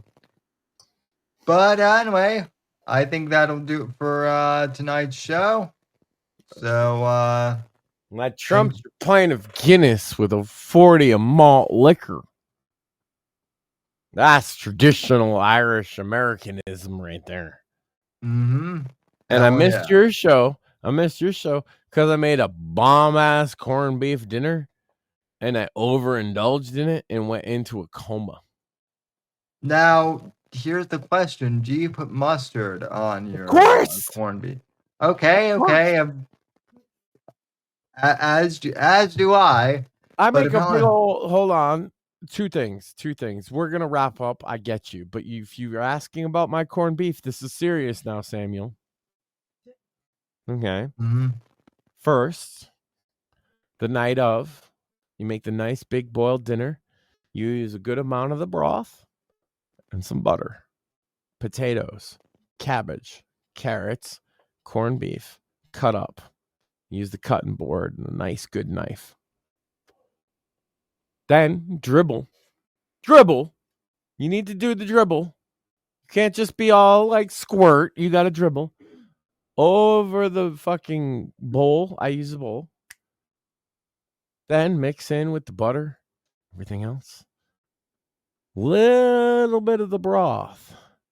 Like a spoonful. You know what I mean? Beautiful. Then next day, day 2, Sam. What's left? Well, we got 2. See? Instead of getting one of them big $20 ones, it's kind of mostly a waste. I got 2 $10 ones. See? And we used one the first night. And the second one was for when I make corned beef hash. A little bit of oil in the pan. Okay? A little garlic salt. Ooh, nice. A little pepper. Some chili powder. Fried up real nice in my big... You seen, I got like them Western style frying pans. It's actually a pampered housewife, Sam. Ooh, yeah. Because I'm a pampered housewife. Because I cook. That's how it works. Yeah. So, fry it up. Make sure you get just a little bit of blackening on the potatoes, carrots, and or cabbage. Flip. Do it again. Get some blackening. A little bit of blackening. The blackening tastes good, Sam. And that's corned beef hash. Better than you ever had out of no can. Facts. And that's all it does. But eating way too many potatoes, carrots, cabbage, and then also corned beef. But that's secondary. All that be starches, you know what I'm saying? And then as with any big feast day, that shit makes my old ass pass out. And then both of them fell out of the show. And it's just me sitting here by myself, wagging my finger in your face, chat. That's right. I'm poking you. Why are you poking them? I'm poking them because I'm a little bit buzzed and Sam disappeared. And so I'm just going to poke.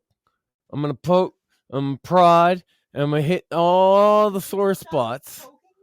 I'm not going to stop poking them until Sam says something. Well, to be fair,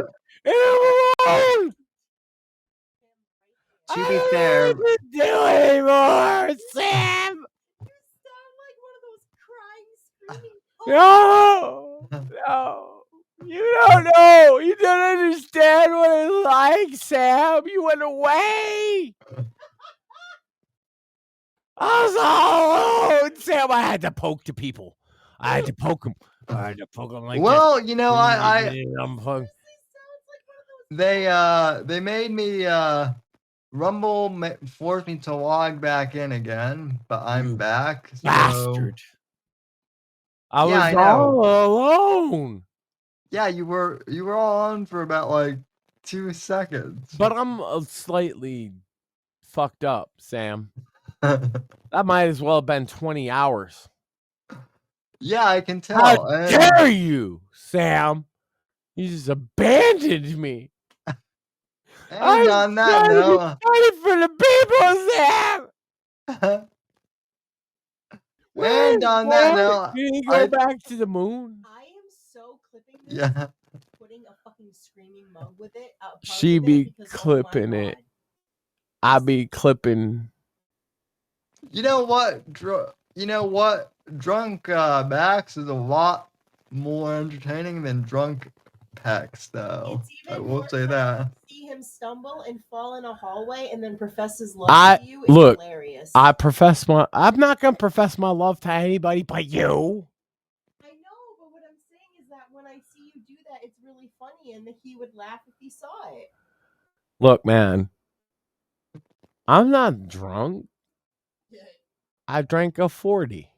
You're buzzed. When I was 21 and I drank a 40, I would be drunk. Oh, man. I'd do 2 of them and run on the treadmill and smoke tons of pot with Paulie. Yo, Paulie would like I talked about Paulie before, man, but I had Paulie's last cigarette anyway. He was at the hospital, right? The motherfucker on dialysis. He know he gonna die. And he's like, yo, Max, let's go out and have a cigarette. This motherfucker unhooks himself from all these different machines. And what are you going to say? No? And he got one of them, like, because he got an IV in him, Sam. You know, IVs you've had probably for more than most people, right? Bajillions of them. Yeah. You know how they have those little, like, tower things you can roll around with you when you get an IV? Oh, yeah. Oh, yeah. He hooks it up onto that himself. And we go walk outside just to have a cigarette. And I thought it was really stupid, right? And I thought, oh, my God, we're going to get in trouble. Paulie, come on. Let's not do... You know what, Sam? He died 6 hours after that. And as hard as I tried to fight Paulie, I'm glad that we went out and had a smoke. Yeah. Because I never seen him again if otherwise. Well, that's the real shit. That's the kind of shit you don't get from a fucking fake grifter trying to, hey guys, don't. I'm telling you, like, R.I.P. Paulie. This was a real person. I'm not making this shit up, Sam. Paulie was my boy. No. Paulie left behind a daughter. She was 2 when her dad died. Damn. But at least I had the time to be with him because see, he did a bunch of drugs when he was a teenager, you know, and it got his health all fucked up, his kidneys, you know, and so he's in his early 20s. He had a family. He straightened his shit out, but it was too late. This is why I say, try to stay away from the pills, man, and them hard drugs. At least with smoking, drinking, marijuana, the negative effects of that are going to hit you probably more likely in your 40s, 50s, 60s. But you take pills as a teenager, hardcore, Oh yeah. You could end up dead in your mid-20s, even if you stop. Ain't Yeah. good, man. You gotta stay away Oof. from them hard drugs. I think you mentioned, Apex as the other one. Well, Apex would say the same thing, right? Stay away from them hard drugs. They'll ruin your life. Oh, for sure. Yep. So we Well, I got think anything else, Sam? Or are we wrapping it up? Morpheus is fighting Nazis on the moon. You got a new book coming out next. How you feeling about your big book release? You're pretty confident. Tell the people, because I know you're confident about it, and I know why. But tell the people why. Tell the people how you're feeling about this book. You think it's going to do good? I think it's going to do good. I submitted the final draft to Amazon today, or I guess technically yesterday, since it's now 1:30. But yesterday was deadline day for submission, and submitting that final draft is it felt good. But I'm not done yet because I'm already writing John Ryder book 4. So Goddamn. And I gotta write something, otherwise I'm gonna look foolish. Well, I mean, you and Maxine have written like 10 top 10 lists, and that shit's not easy. So, this was easy today, Sam. I said one of them, and then I suggested another one after she was done. But nah, it's pretty easy. Even the ones I come up with are pretty easy. Hers are hard because she does research and stuff. She's like, what's the word? Overachiever. Well, Mhm. that's why we love her though, and because she's awesome. Well, no, I love her because she's the mother of my child, and she's beautiful and all this stuff. See, he gets really, really sappy. What do you mean sappy? I'm just being. I had a grifter, Sam. I'm not gonna mention the name because it's a blow up, but he'd be like, "Hey, I'm looking for 10 husbands that want to learn to communicate better and physically love their wives better for the next 12 weeks." And I'm like, bro, I've been married longer than you. Maybe just like, yeah. Like, oh man, people be freaking out too. They'll be like, your wife hits you. Oh, with the clipboard. It's like, yeah, that don't hurt.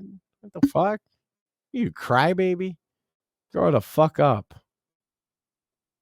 You say that, but then she'll hit you and it will hurt. Don't Max. No, that's okay. I'm buzzed enough to be real. Cut through. No, it never hurts. What the fuck are you talking about? I know. I just play into the fact that it hurts because that's funny. I know, and I'm just trying to contribute to the bit as well. Yeah, I know it. I know it doesn't hurt. I mean, I can imagine very little phases you.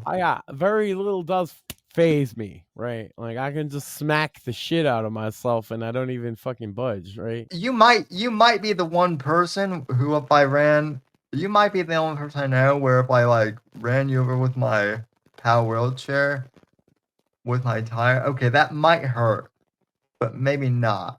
I fought for well over a decade, like organized fighting. I fought in the streets. I've been stabbed. That's the worst that's happened. I've been hit by cars more than once. I actually, like, legitimately, not that, like, pain is not the, like, I often make the joke pain is just weakness leaving the body, but there's some level of me that believes that, Sam. No, me too. Although I you will have to say, suffer to come to that conclusion, though, don't you? Yeah. It like people that haven't suffered can't figure that one out. They're Well, like, pain is the worst thing ever. No, pain can drive you. But yeah, she hits me with a clipboard. That don't fucking, like, I don't even. I make jokes. Why do you think I make jokes and act like it hurts? Well, and then if it really hurt, I wouldn't act like it hurts. I'd be like, oh. well, and then Dude, I fought people in the streets. You know, talk about traditional Irish shit. Fought people in the streets with baseball bats and sticks and rocks and stuff. Do you honestly think a little thin ass, little clipboard? You know why a clipboard's great? It's because it makes a great sound and it doesn't ever hurt. Oh my God. I hit myself 10 times harder than she has ever on camera, by the way, just now. Let me do it again. No. Didn't even feel that. Oh God. See, this is what I get worried when you start Yeah. doing this. Well, no, because the people, they're like, oh, does it hurt you? Even Sam's like, well, sometimes it hurts. No, fuck. No, the fuck it doesn't. I'm fucking fine. Yeah, I know that, dude. It's you know. No, I'm demonstrating for the people out there. Oh God, no. Okay. Nothing. Absolutely nothing. Please stop encouraging him. Yeah, no. You know what? Most people though, they're probably not going to make. I know that would really hurt, and they'd be like, "Oh my god, I'm such a pussy. Oh my god." Yeah, no, this is like, dude. Yeah. Like this is nothing. Because she knows, because I got the big pan up there. It's made of metal. It makes a way better sound. I'll hit myself in the head with the cookie sheets just to make the sound drive her crazy. I slap myself in the face as hard as I can to motivate myself, Sam. That I 100% believe. That's true. Like, I'm like, oh, shit, I don't want to go for a fucking 5-mile walk. Shut up, bitch. Let's go. Have some fucking balls. Be a man. I don't know. Oh, you're so hurt. Your wife hit you with the thing. Yeah. That just shows me you soft. It's a bit, folks, and it's a great one. As what was it? Enzo Amore once said, SAWFT, soft. That's right. And I'm 6'5", and you can't teach that. But anyway, folks, and that's Maxine. Is she hot as it? Never mind. That'll do it for tonight's show. Thanks for tuning in, everyone, and we'll be back. We'll be back on Monday, and I believe Ryan Pearson is joining me on the show on Monday, and then we'll be back for the big book launch for the Wednesday show with Night of the Vigilante. So we'll see you then, folks. Until then, take care and stay frosty. The right to offend is not some pesky little part of freedom of speech that we have to put up with. It is the heart and soul and lungs of freedom of speech. It is the coursing lifeblood of human progress.